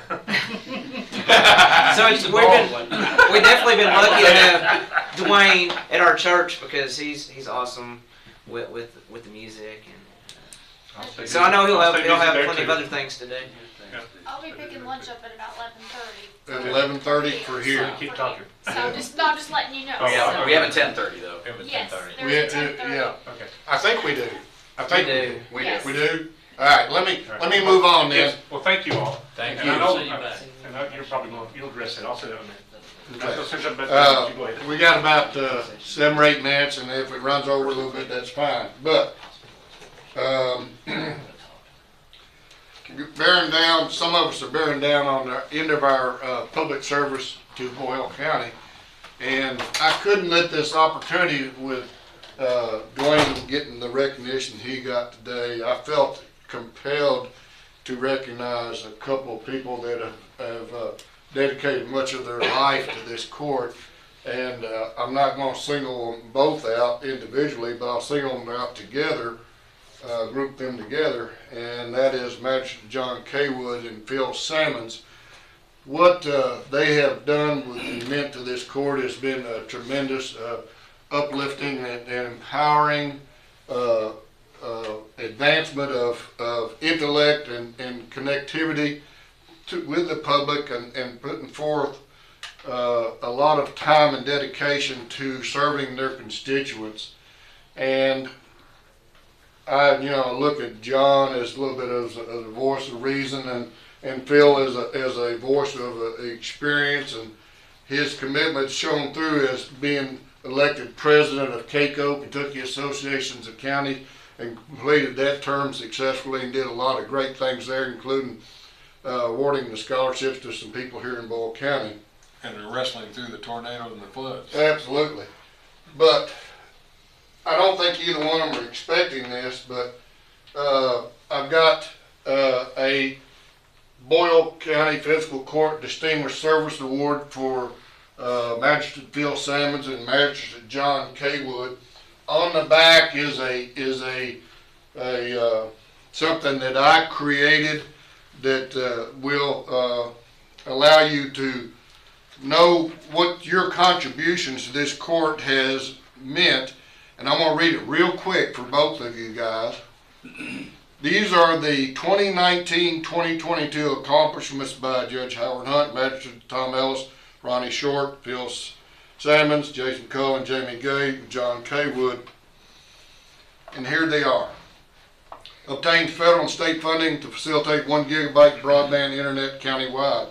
Secured a Kentucky Department of Transportation Regional Driver's License Bureau in Danville. Secured and installed dash body cameras for all Boyle County Sheriff road officers. Funded new support for school resource officers, improving school safety and security.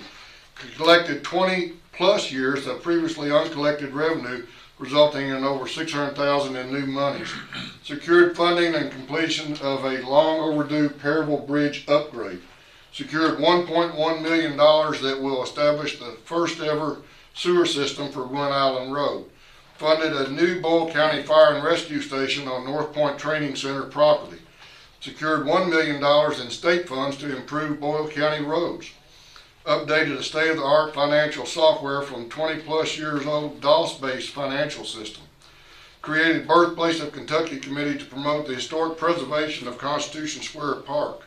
Created a first ever county government to the public forums called the Pulse of the People. Secured a $1.8 million replacement for a 50-year-old South Buster Pike Bridge over the railroad. Secured $1.6 million for highway safety improvements on US Highway 52 from Danville to Lancaster. Improved wastewater system in Perryville for $1.6 million and Junction City for $1.3 million.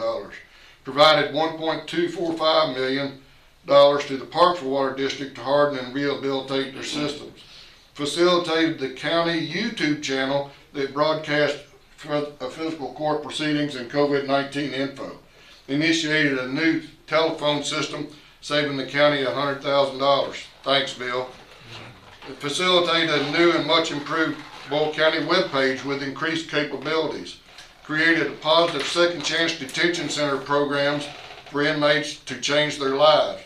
Invested $100,000 in area education with BCTC building and an advanced manufacturing training facility. Highway improvements on Lebanon Road and Alum Springs Crosspike at $1.2 million. Provided mutual aid to 5 tornado and flood ravaged Kentucky counties. Improved county employees' salaries and benefits to align with competitor standards. Improved county fleet resources and initiated cost-saving fleet maintenance program. And significantly enhanced environmental services, recycling operations, and revenue generations. Gentlemen, it's been my great honor and pleasure to serve with both of you, and I would like for you to have these Distinguished Service Awards, and if somebody will come up and get a picture of us. If you can come up, John, you think? Yep, I'm on my way. Yeah, let's do that. Hey, Tom, move that table between Phil. Here, guys, let's do this. Make it easy. Thank you, Jason. Get out of the way here. There.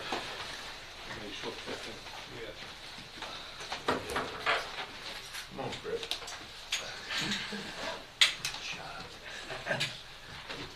He's got something to beat you with, Phil. I'd be careful. Yeah. I'm gonna let you guys hold them when I stand there for a picture. They do slide easy. Here you go, John. Let me get several now, guys. Don't be shy.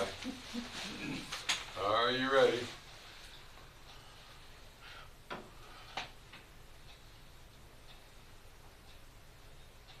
Okay. All right. Congratulations.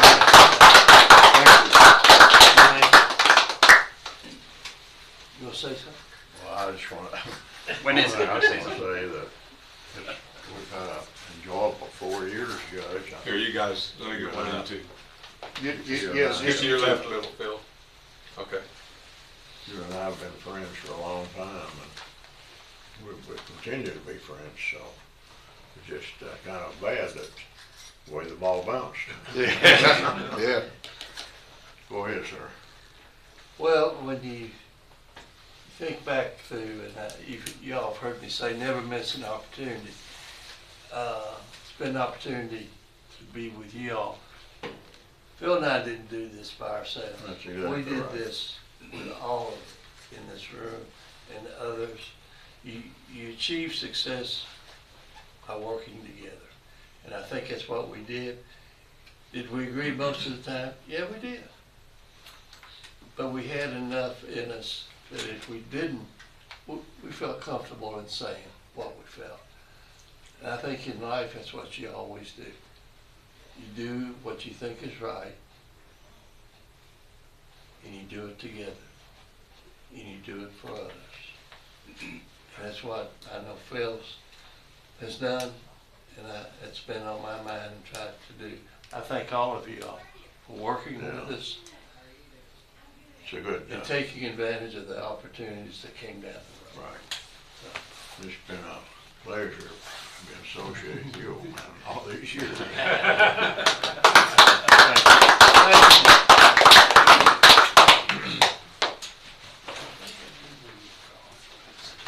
All righty. That's all I have.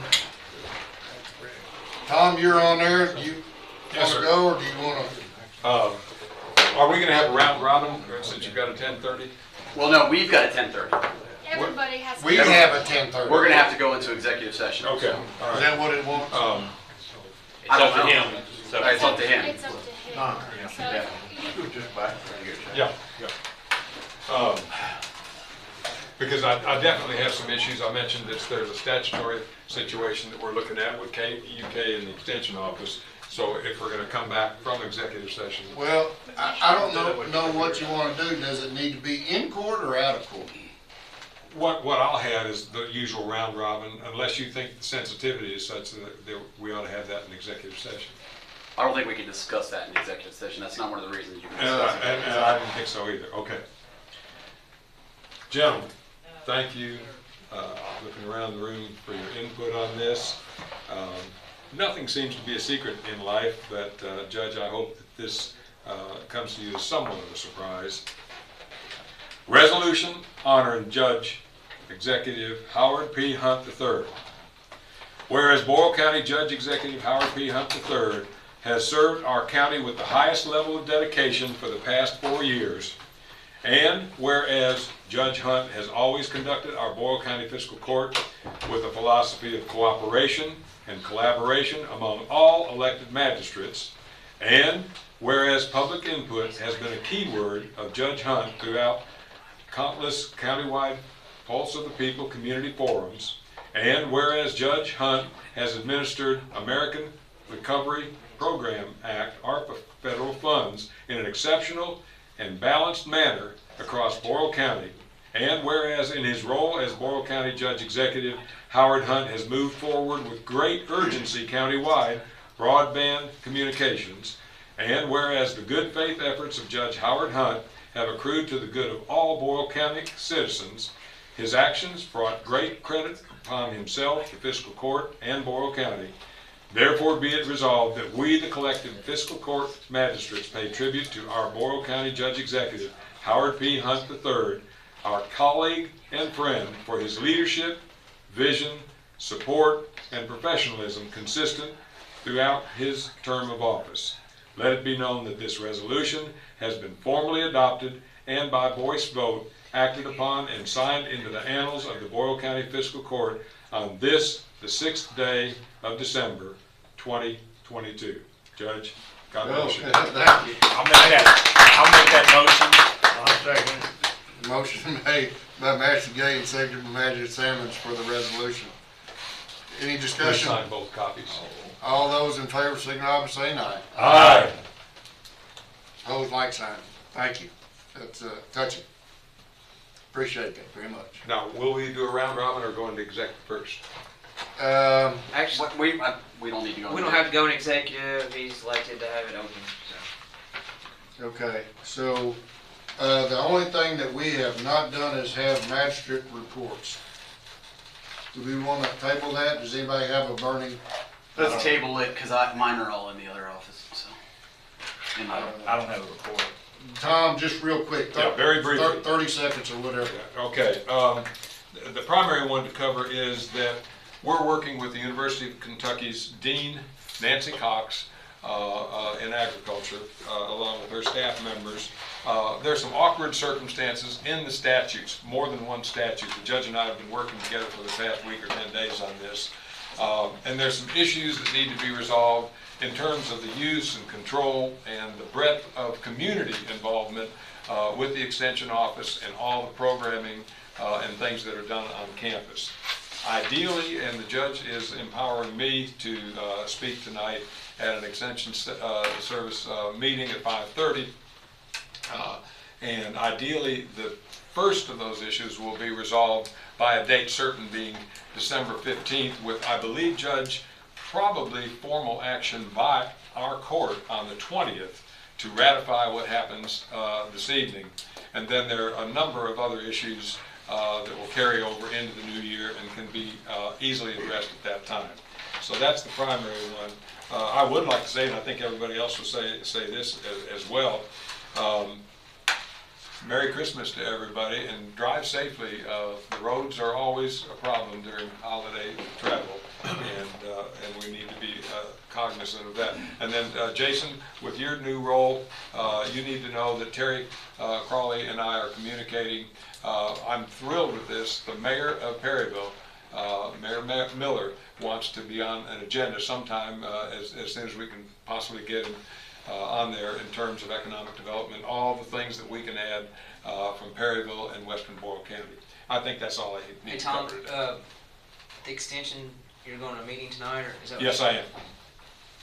Is this when they discuss the compensating rate? No. No. This is about No. appointments to from the council to the board appointment recommendation. That's all that's going to be acted on tonight. Okay, because I researched some stuff on compensating Oh, okay. rate. No. Yeah, thank you. Yeah, that might carry over into the new year. Okay. Counselor, are you gonna take it from here, if that's okay with the court, on what we need to do? We need any advice before bringing, Mr. Kaufman in? No advice. I mean, it's just a situation regarding Christopher Kaufman. He's a elected property owner on the Fire Protection Board, and there's an issue. Someone filed an ethics complaint against him, saying that he should be removed from as a trustee, because if you look at statute 75.031, which talks about trustees' election, appointment, and so forth, that 2 members of the board, so it's 1A, talks about 2 members of the board shall be members of the district, 2 members of the board shall be property owners, which he's a property owner, and that's what he's serving as a trustee, as a property owner, which is subject to the Fire Protection District, who personally reside in the district and who are not active firefighters. So that was brought up, that he was an active firefighter of the district, and there's a question. Mr. Kaufman said, well, what it is our statute, the 75.031, conflicts with the bylaws of the Fire Protection District boards, with their rules and so forth. And when there's a conflicting terms, when I researched it, that statute prevails. So KRS prevails, which is statute, over the bylaws of the Fire Protection District. And so active firefighter doesn't mean just of the district. It means active firefighter, period. Active firefighter, period. In the bylaws it says of the district, so which would be, our small district or whatever. And Mr. Kaufman says, well, he's not in the district, but the statute says active firefighter. It doesn't make a distinction between the two. So that's where we're at today. The Ethics Commission's recommendation, or yeah, the Ethics Commission, they cannot remove someone. It's only the county judge executive can remove after fiscal court approval or disapproval. If you look at KRS 75.031 D, it talks about that. It says unless otherwise provided by law, an elected firefighter or trustee may be removed from office by a mayor of a consolidated local government or in a county not containing the consolidated local government by the county judge executive of the county in which the greater part of the district is located. An elected firefighter or trustee may be removed after a hearing with notice, which he got his notice, just 10-day notice. And the reasons for removal are inefficiency, neglect of duty, malfeasance, or conflict of interest. So that's you have to find one of those four things, or none at all, to remove him. Otherwise, you cannot remove him. The hearing shall be initiated and chaired by the county judge executive, who shall prepare a written statement setting forth the reasons for removal, which we actually did that in our letter. We told him why. Well, I didn't say why his removal. It's removal hearing, but he knows what the ethics board who received their findings, and it was sent to him 10 days prior to this hearing. So that's why we're here today. It says removal of elected firefighter shall be subject to the approval of the fiscal court of the county, and then if you rule negative or not in his favor, then he has so many days to appeal. So that's what we're here for today. Councilor, I'd like to make a motion that we postpone that to the first of the year and let the new court take it up. But I don't have much information on this, and I don't think anybody else does. The whole point, that would have been what we did before we went ahead and made this hearing. We discussed it at the last court meeting, gave him his 10 days so he could come in here. Brought it up, we didn't discuss it. It was discussed, but I think I laid it out pretty straightforward. But we didn't just do this off of a whim. We've gone through several things, and so why did we rush? Because we have people who have reached out to the ethics committee who are looking for resolution to their complaints. They're asking us to do our job. So we are doing our job. We're just postponing it another couple of no, weeks. we're asking others to do our job. But the whole point is we summoned him here for a hearing, and that's why we're doing this right now. Well, that's a crazy rule. I don't care what you think. But the guy can't be a landowner and be a firefighter. Well, that's not statute. That's state law. statute. It's state That's law. state law. It's not a our checks rule. and balance is what it is. It gives the property owners. It gives the property owners a fair voice to make sure that their tax dollars are not raised because you have a board full of, or a majority board of firefighters that would like to see things, I mean, if that's the case, the fire department could raise taxes very highly, but it gives the property owners an unbiased voice. So I don't think it's crazy. I think it's pretty much like every other thing we have in our democracy here. You've got checks and balances. Well, that's not debatable, because that's in statute. Right. That's law. That's not debatable. So I think we should just you have your motion up, so. For purposes of discussion, I will second his so that we can continue the discussion. It would need to be seconded. Right, Yes. second his motion Right. to continue. Yeah. To Oh, continue. I'm sorry, I didn't see. No. No, I'm saying you seconded Phil's motion. Bill's motion to continue it. All right, I got you. So, any discussion on continuance? Is there anything statutory that says that you had 10 days of notification from an opinion by the Ethics Commission? Are there any other timelines that would prohibit us from being forwarded to the next court?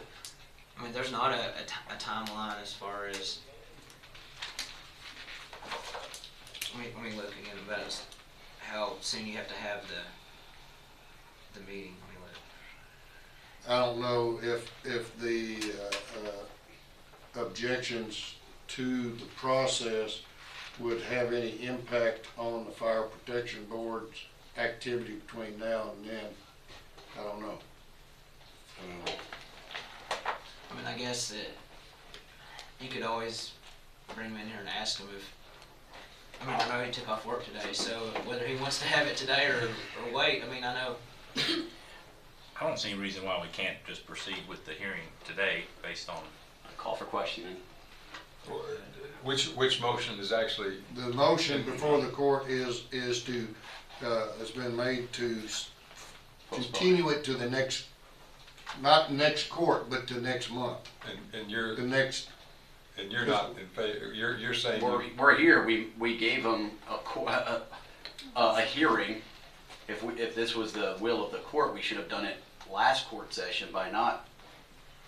Well, I'm gonna be honest with you, what worries me about bringing it up and voting on it today is, Jason, I remember real well how you worked against this boy with another person.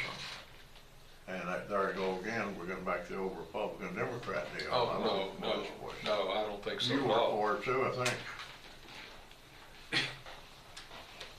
Phil, you also for that lady, was running against this boy. Phil, I'm insulted by this, Well, and I sorry. can't believe that you're going to say something like that, because you're now after my integrity on this one, and I'm highly disappointed in you right now.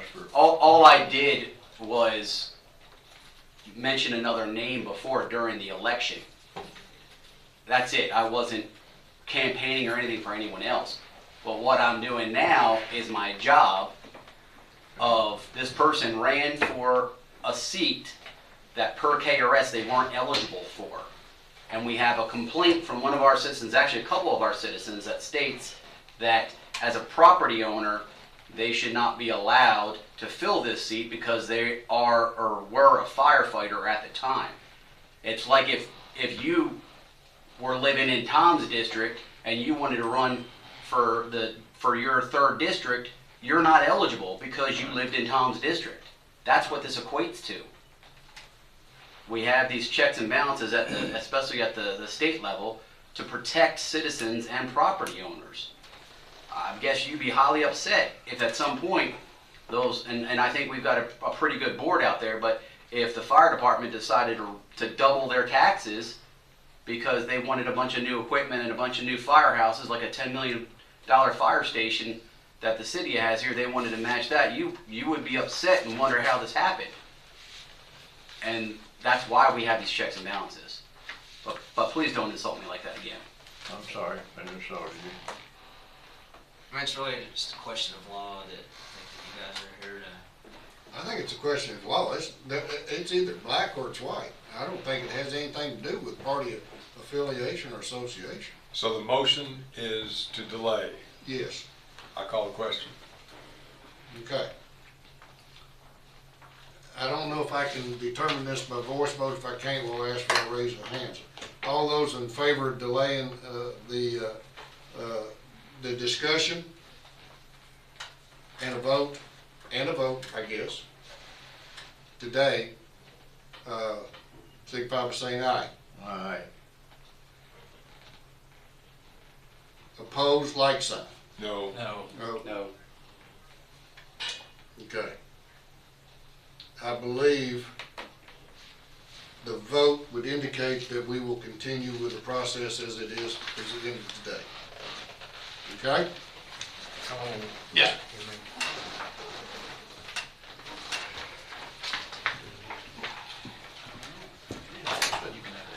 Should we depart for a while? No, it's open.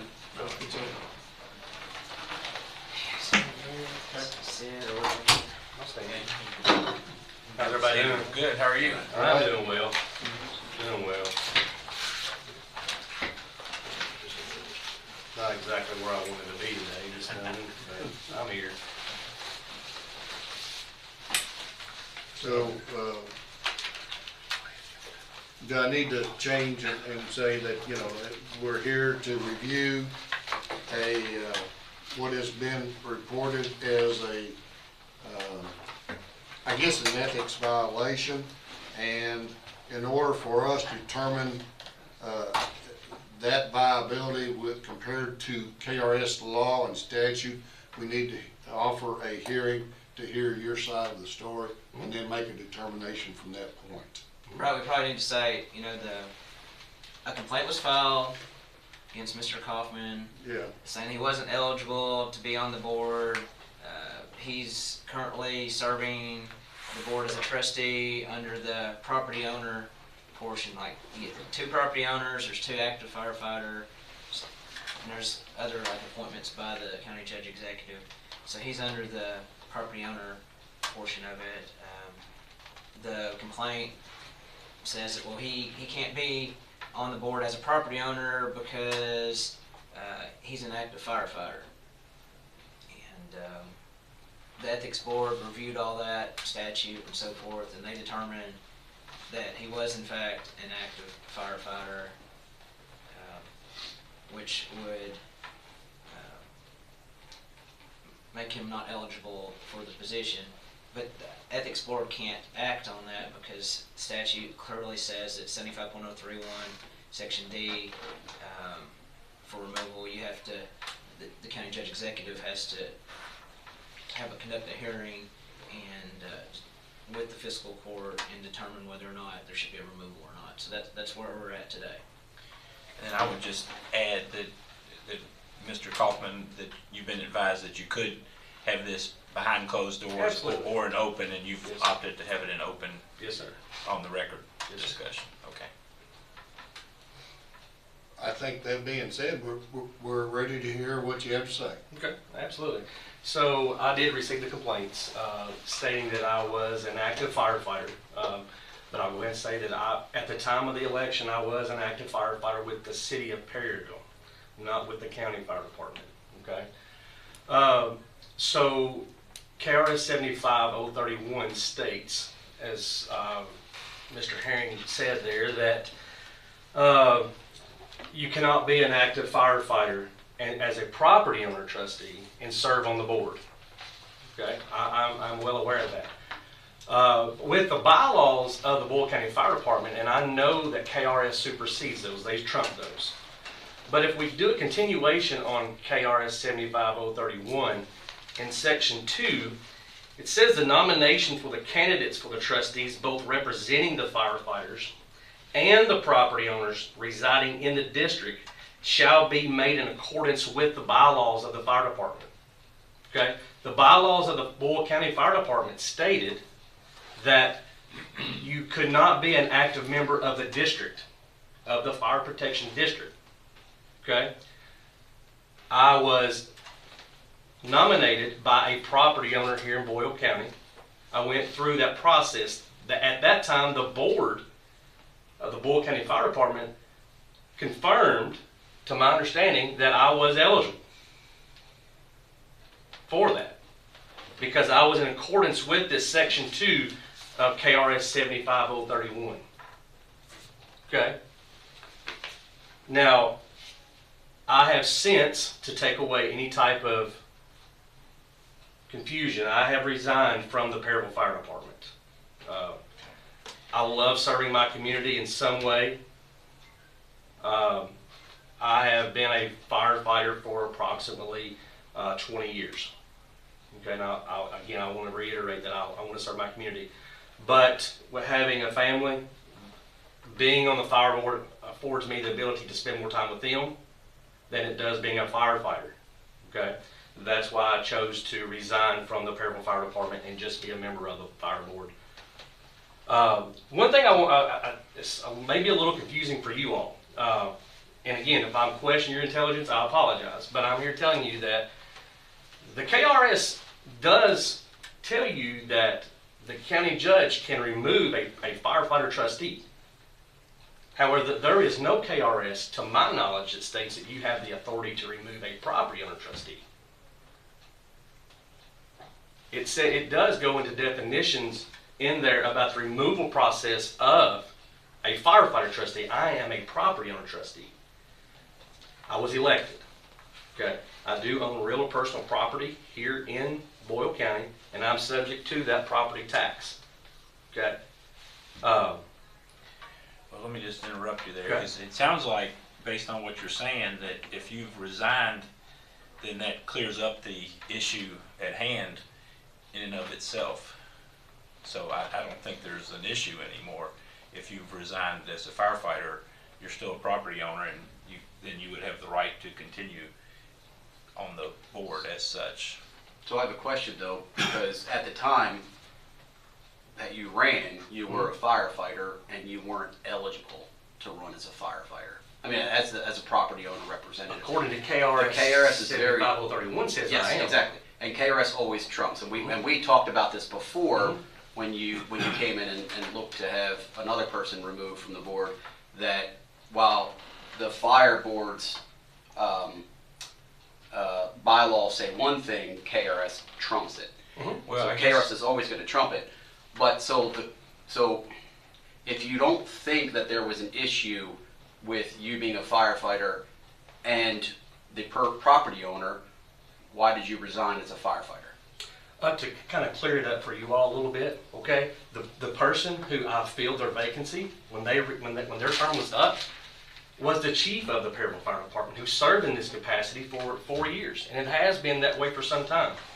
I guess the bigger question is sometimes we can't see the forest from the trees in front of us. Why is it an issue now? Because we have two complaints about why it's a checks and balances is really the way I look at it. I understand that. And also, like I gave the example when you weren't in here, that if you weren't eligible to run, then you shouldn't have run. I gave Phil the example that if he was living in Tom's district, he's not eligible to run as the magistrate for the 3rd district. And I look at it the same way. So if you're not. But what part of that do you not understand? Let me just interject again here, if I could, because it sounds like, based on the part of the KRS that you read there, that the KRS actually does defer to the bylaws, not the other way around. So it's not trumping anything here. The bylaws, the KRS is deferring to the district's bylaws, it sounds like. Well, this is where we're going to ask council to kind of go over that, because you and That I. sounds like a conflict within the statute itself. Well, can I say something? The bylaws that I've got came from the previous board member, okay? So whenever I came on as a new board member, I was not afforded that, hey, this may be the new bylaws or the SOG standard operating guidelines of the Fire Protection District. I was not given that. If there is such thing, I'm going off of what the previous property owner trustee gave me. And we can tell you firsthand, and I think you've run into probably instances that just because something was done before doesn't mean that we continue to do that wrong thing going forward. I think we've all learned that, hey, we thought one thing and then it was brought to our attention by a citizen that that's not how this should be. We researched this and we were educated on ourselves. I think that's why we're here, because a citizen or two complained about this, says it's a problem where we have a fireman on the board supposed to be representing the property owners, but there's a conflict of interest, and that's the conflict we're trying to get through. What does the KRS say regarding his point that he made there? I mean, and he did make a good point. 750312, he's talking about where it says, where was that? The nominations for candidates for trustees, both representing firefighters and the property owners residing in the district, shall be made in accordance with the bylaws of the department. So my only question would be, just because you nominate somebody doesn't mean that they're eligible. A lot of people can nominate lots of people, but they might not be eligible. I mean, that's just a Well, question. that's where I go back to the point, though, that if he has resigned and he was nominated according to an appropriate way, according to the bylaws, then if he's resigned as a firefighter, it eliminates his conflict or any potential, perception of a conflict. That sounds like there was a that precedent. you resigned? I can have that in an email sent to you. When did you resign? Week before last. And again, the SOGs that I received, and I believe the Ethics Commission received a copy of that, stated that I'm not a member of the Fire Protection District whenever I ran for property owner trustee. Yeah, the KRS states firefighter, doesn't say the district. Mhm. So, But then again, if you read on after that, it says that the property owner is right here, Jason. The nomination for the candidates for trustees, both representing the firefighters and the property owners residing in the district shall be in accordance with the bylaws. which are you referring to? Are you referring to KRS there, or are you? Absolutely, it's Mr. I mean, the KRS says that. I mean, my only thing is a nomination and a certification that they're eligible can be two different things. But I mean, I think the question in hand, you know, what you vote on is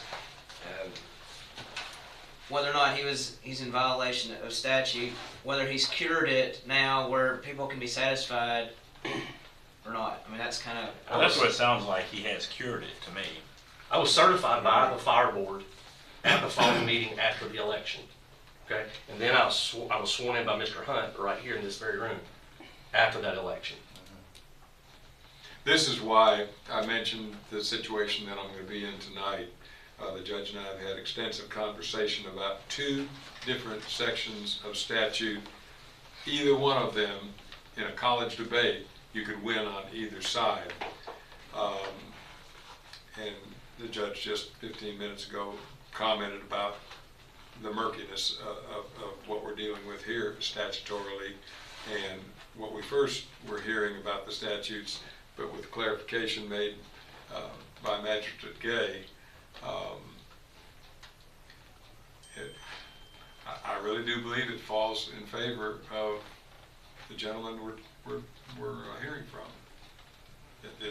It's frustrating, and I've already written an email to CACO and KMCA about the issue I'm addressing tonight, that we need clarification in the statute, and it sounds like another one where for the future. I mean, statute is, yeah, it's kind of, like I said, Murky, to begin with. It's just whether or not, was he eligible in the first place to run for it, you know, or is that an issue, or has he cured it, so you're good with that.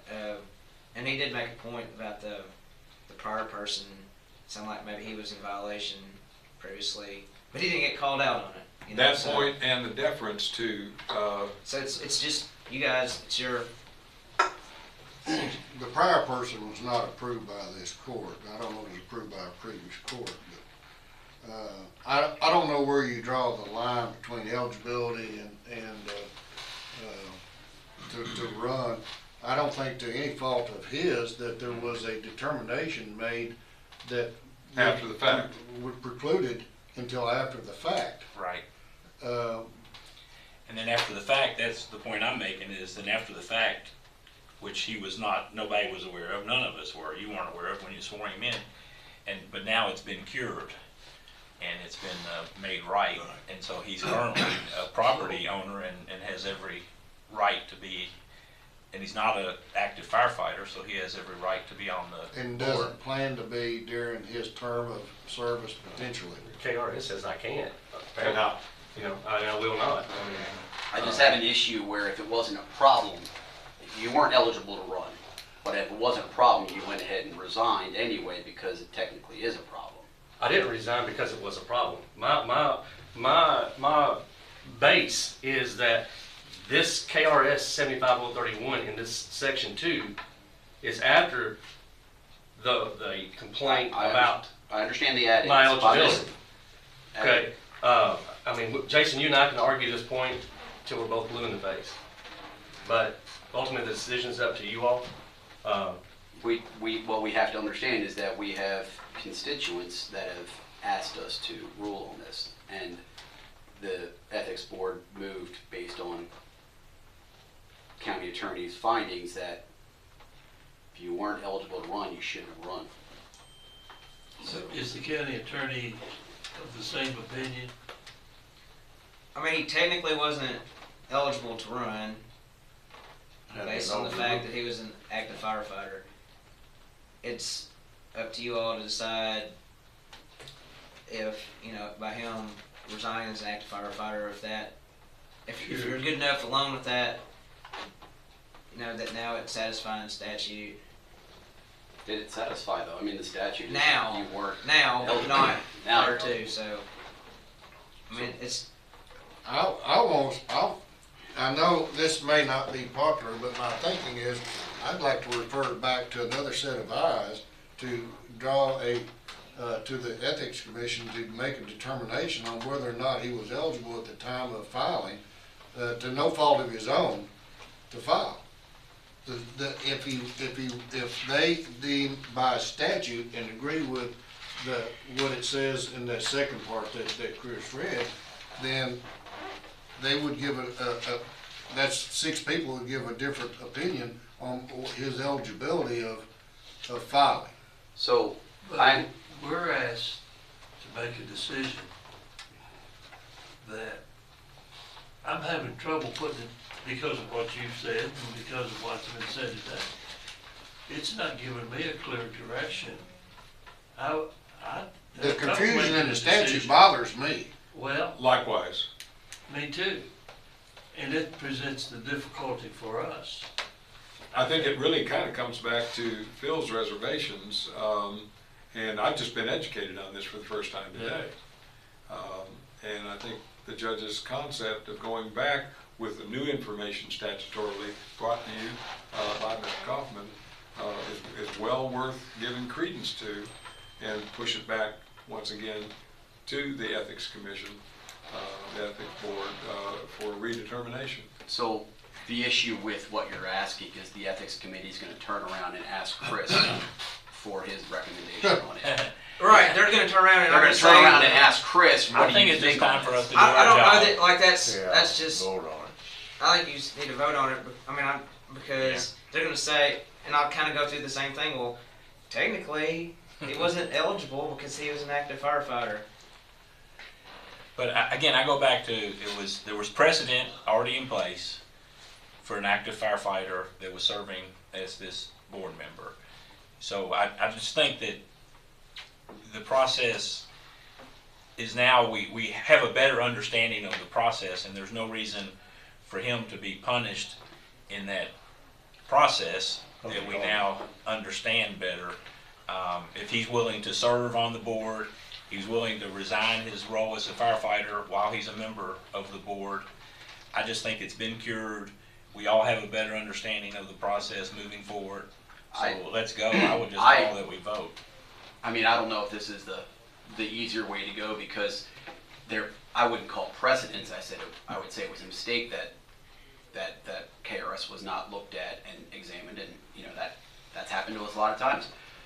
Honestly, I think, and it may turn out in his favor, but now that he's resigned, I say he should resign from the board, and then we should possibly have another election for property owner. Well, the problem is you can't have an election, but it's like the statute says, 4 years in this thing with property owner. every certain, time of year or whatever, so because of that, the judge would then have to appoint, if he were removed, to appoint somebody. And I think that the deference of the KRS to the bylaws in the nomination process protects our decision.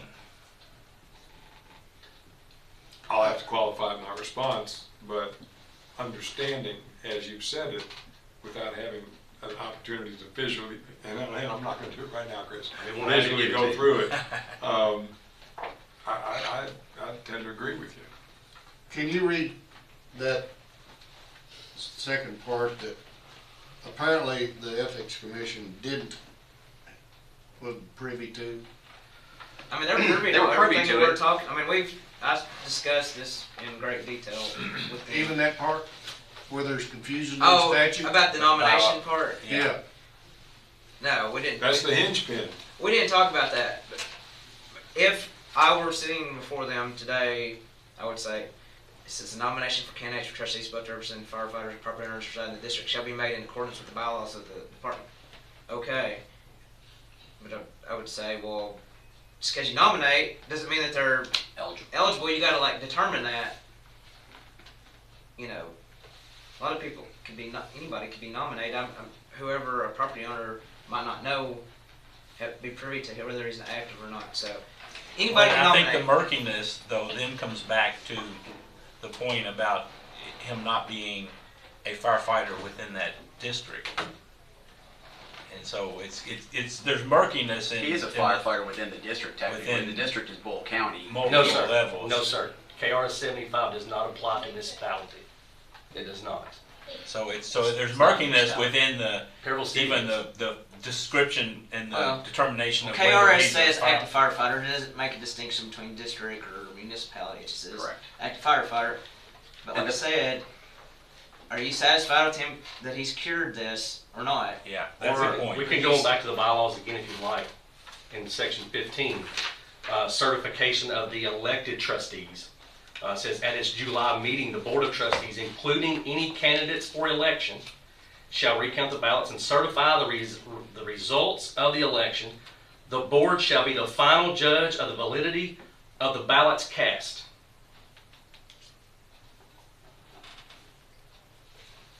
Well, the way I look at it is the fact that, you know, he wasn't aware of the rules at that particular time, but when he was made aware of what's going on, he did resign as a firefighter. So as Jamie says, I think the case is closed. I think I just heard a new perspective too from Mr. Kaufman. The distinction between a municipality and the county. And it might be splitting hairs, but I know from KLC versus all the counties in the state, there is most often separation as opposed to, and so your case is that this venue is the city of Perryville as opposed to the county surrounding it, correct? Yes, sir. Because that's the.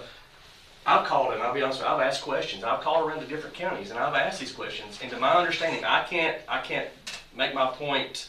I guess you could say a vested point or for sure. Okay, but talking to other counties and in communities, there is property owners serving on boards in their district. Okay, but they're a member of another fire district. Okay, so in my case, where I was on Perryville Fire Department, I served on Boyle County Fire Department's board. Okay, likewise for them as well. They are a member of a board of a fire protection district, but they are an actual firefighter at another department. So therefore, you can't affect, if I'm reading this right, you can't affect what, Jason, you said earlier, having a vote in your pocket. You can't affect some of the things that you talked about earlier. Say that again, I'm sorry. If he can't vote on something that pertains to the district, Meaning Perryville. meaning Perryville, Right. then he can't have any say-so in it, and I'm getting a little feel that some of the people complaining to you, that's their rub. Is that right?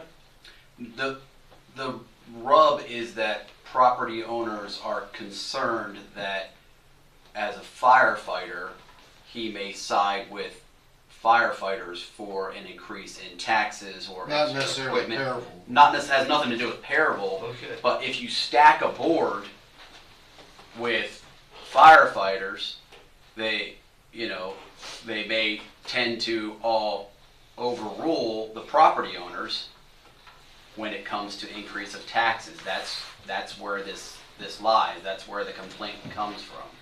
Then you've got two clear distinctions. He's no longer a firefighter, and it's within the venue of Perryville that the issue would or would not be a conflict. And it would Mr. not- Cullen is correct. The board can levy a tax upon the citizens here of Boyle County. But that tax is maxed out right now at 10 cents Yeah, per it's 100 maxed days. out. It's as high. So that becomes a moot point. Yeah, it's So moot. it's a non-issue. It's a non-issue.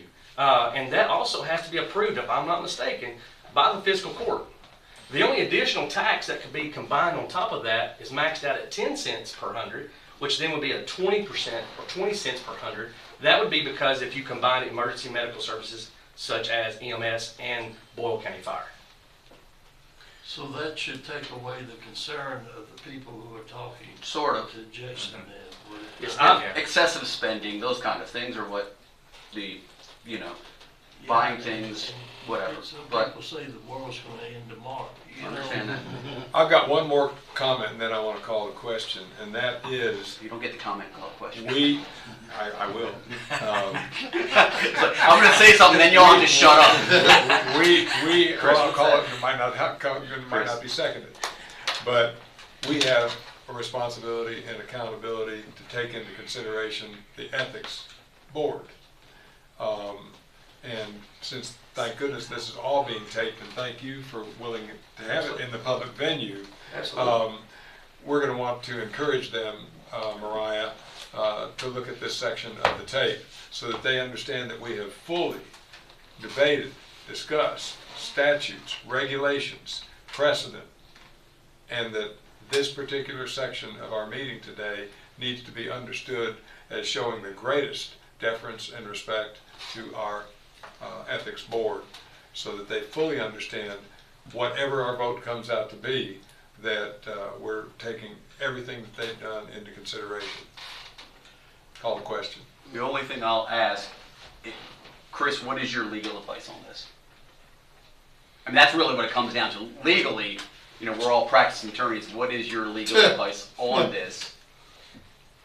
Because if I read that other section that Chris is Well, I'm not going to talking about- advise whether to get rid of them or not. I understand that. But I interpret that second section that you're referring to as not necessarily certifying you as being eligible, but that there's rules in place that once you're elected, you'll have to follow on. My legal interpretation is that he's a property owner, and it says that an active firefighter running as a property owner is excluded, you know, from being a trustee. And in the nomination part, he talks about in accordance with the bylaws of the fire district or whatever. It's the issue of whether is a nomination considered a certification that they were eligible to run or not. You could say, well, just because you're nominated doesn't mean that you're certified to do this or that. But I'm glad I don't have to make those decisions. I'm just telling you, you know, those are questions that if he were to not prevail, he would bring up. He could, you know, in a circuit court. I mean, that's the right that he has. So. In other words, this issue would continue. Right, and he's going to argue that, well, why are you picking on me? The other guy that had the same thing, nobody said anything to him. It's just, and maybe that would fly, maybe it wouldn't. Maybe a court would be restrict by the statute, and it says, you know, you ran as a property owner, but you were an active firefighter, you were excluded. So, I mean, that's just. We're going back and forth. Yeah, I'll make the motion that we allow Mr. Kaufman to serve in his elected position on the fire board based on the fact that he's cured any perception of conflict that would have existed in the statute. Okay, motion's made by Magistrate Gay and seconded by Magistrate Ellis. Now we can discuss the motion. Well, the point, Chris, and don't take this as a negative, but if you were to not be validated by this court and you continue to pursue, that legal challenge may clarify the conflict and confusion in the statute, which I clearly see as being confusing from the first part to the second part that accepts and recognizes the bylaws of the district in a different capacity. Do you see the difference on the conflict that exists there? I do see the difference. It might draw attention to a legislative response to be clarified. Exactly. That's all I'm saying. Exactly. But that's not the Not issue. that I of- agree with the assumption, but I'm saying that I do see that difference, but I'm not saying that I agree with that. You may not want to take leadership in that. Or expense. But it does need to be clarified. Talk to Danielle. And I don't know who does that, I guess. The legislature. The legislature would have to have an amendment to address that issue if they see it the same way. I think the more important clarification for us locally is that since you've resigned, that we will assume you will stay resigned as an active firefighter for your term. I'm on record, I'm on video. Yes, I will stay off of a fire department as an active firefighter. Of any fire department. Of any fire department during my time as a member, as a property owner of the Boyle County Fire Protection District. I guess truly the easiest way to fix things would be for the bylaws to be revised to be Compatible with in statute. accordance with That's, statute, then that's that the would really. board, that's the board's determination, not this court. Right, I'm just Right. saying, Yeah. truly, that would be the easiest in the future. Call the question. All right, all those in favor of the motion as presented by Magistrate Gay and seconded by Magistrate Ellis, which is to allow continued service of Mr. Kaufman to the Fire Protection Board, signify by saying aye. Aye. Opposed, like sign. Aye. Don't see a need that I voice my opinion, but I would voice my opinion due to the confusion, I would voice my opinion in the favor of the continued service. So the motion to continue is passed. Thank you all. Thank you. Appreciate it. Thank you for your service. Yes, absolutely. You do a good job. I know you do a good job as firefighter. Again, I appreciate it, and I'll do the best of my ability. That's what I was sworn to do. I mean, by you, Mr. Hunt, and I'll continue to do that. Be a good steward of the fire board tax dollars. Absolutely. That's what I'm at. You free to go? Thank you. Thank you. Thank you, sir. Thank you for your time. Understand that John is right. It could work against future. I make a motion, we adjourn. I'll second. Yeah, I gotta pick up lunch. So you want to say something Motion made to adjourn. And I would adjourn, and I think Bill mentioned putting up something about, He did that on the YouTube channel. okay, about About Pearl Harbor Day, which they'll see as a closing screen on that. tomorrow, and, now that you see it. Because you in say acknowledgement of Pearl Harbor Day, which will be tomorrow, and all of those, that continue to serve and have served, as we always do. I have a great uncle that was There? there. Yeah. Wow. My grandfather, he was a civilian worker there, and he got called in after the bombing. So my grandma saw the Rising Sun planes flying over. Wow. So I gave a speech on it before I took I- back in the day. Before we vote on the motion to adjourn, I hope that this court going forward, and Phil, I do think that your statements were maybe not inappropriate, but misguided, because I think what you just saw here was a total impartiality examining of the issues before this court. I'm glad you clarified that, yeah, because they, I yeah. apologize to Jason We're okay, sir. for being that before.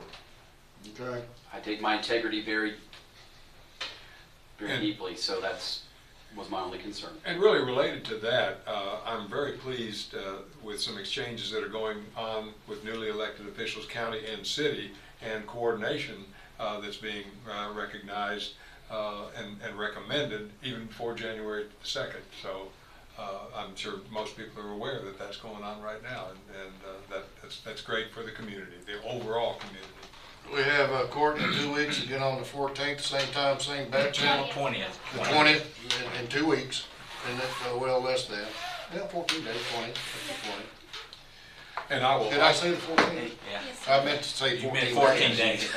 And I will likely be sending something to you after tonight's meeting to everybody, because as the judge and I have said a little earlier, it probably will be on our shoulders to make a determination on the 20th, depending upon what happens. Could be. It's yet to be determined, Got but, it today. we have a motion for and seconded on adjournment. All those in favor, signify by saying aye. Aye. We stand adjournment. Thank you, gentlemen. Have a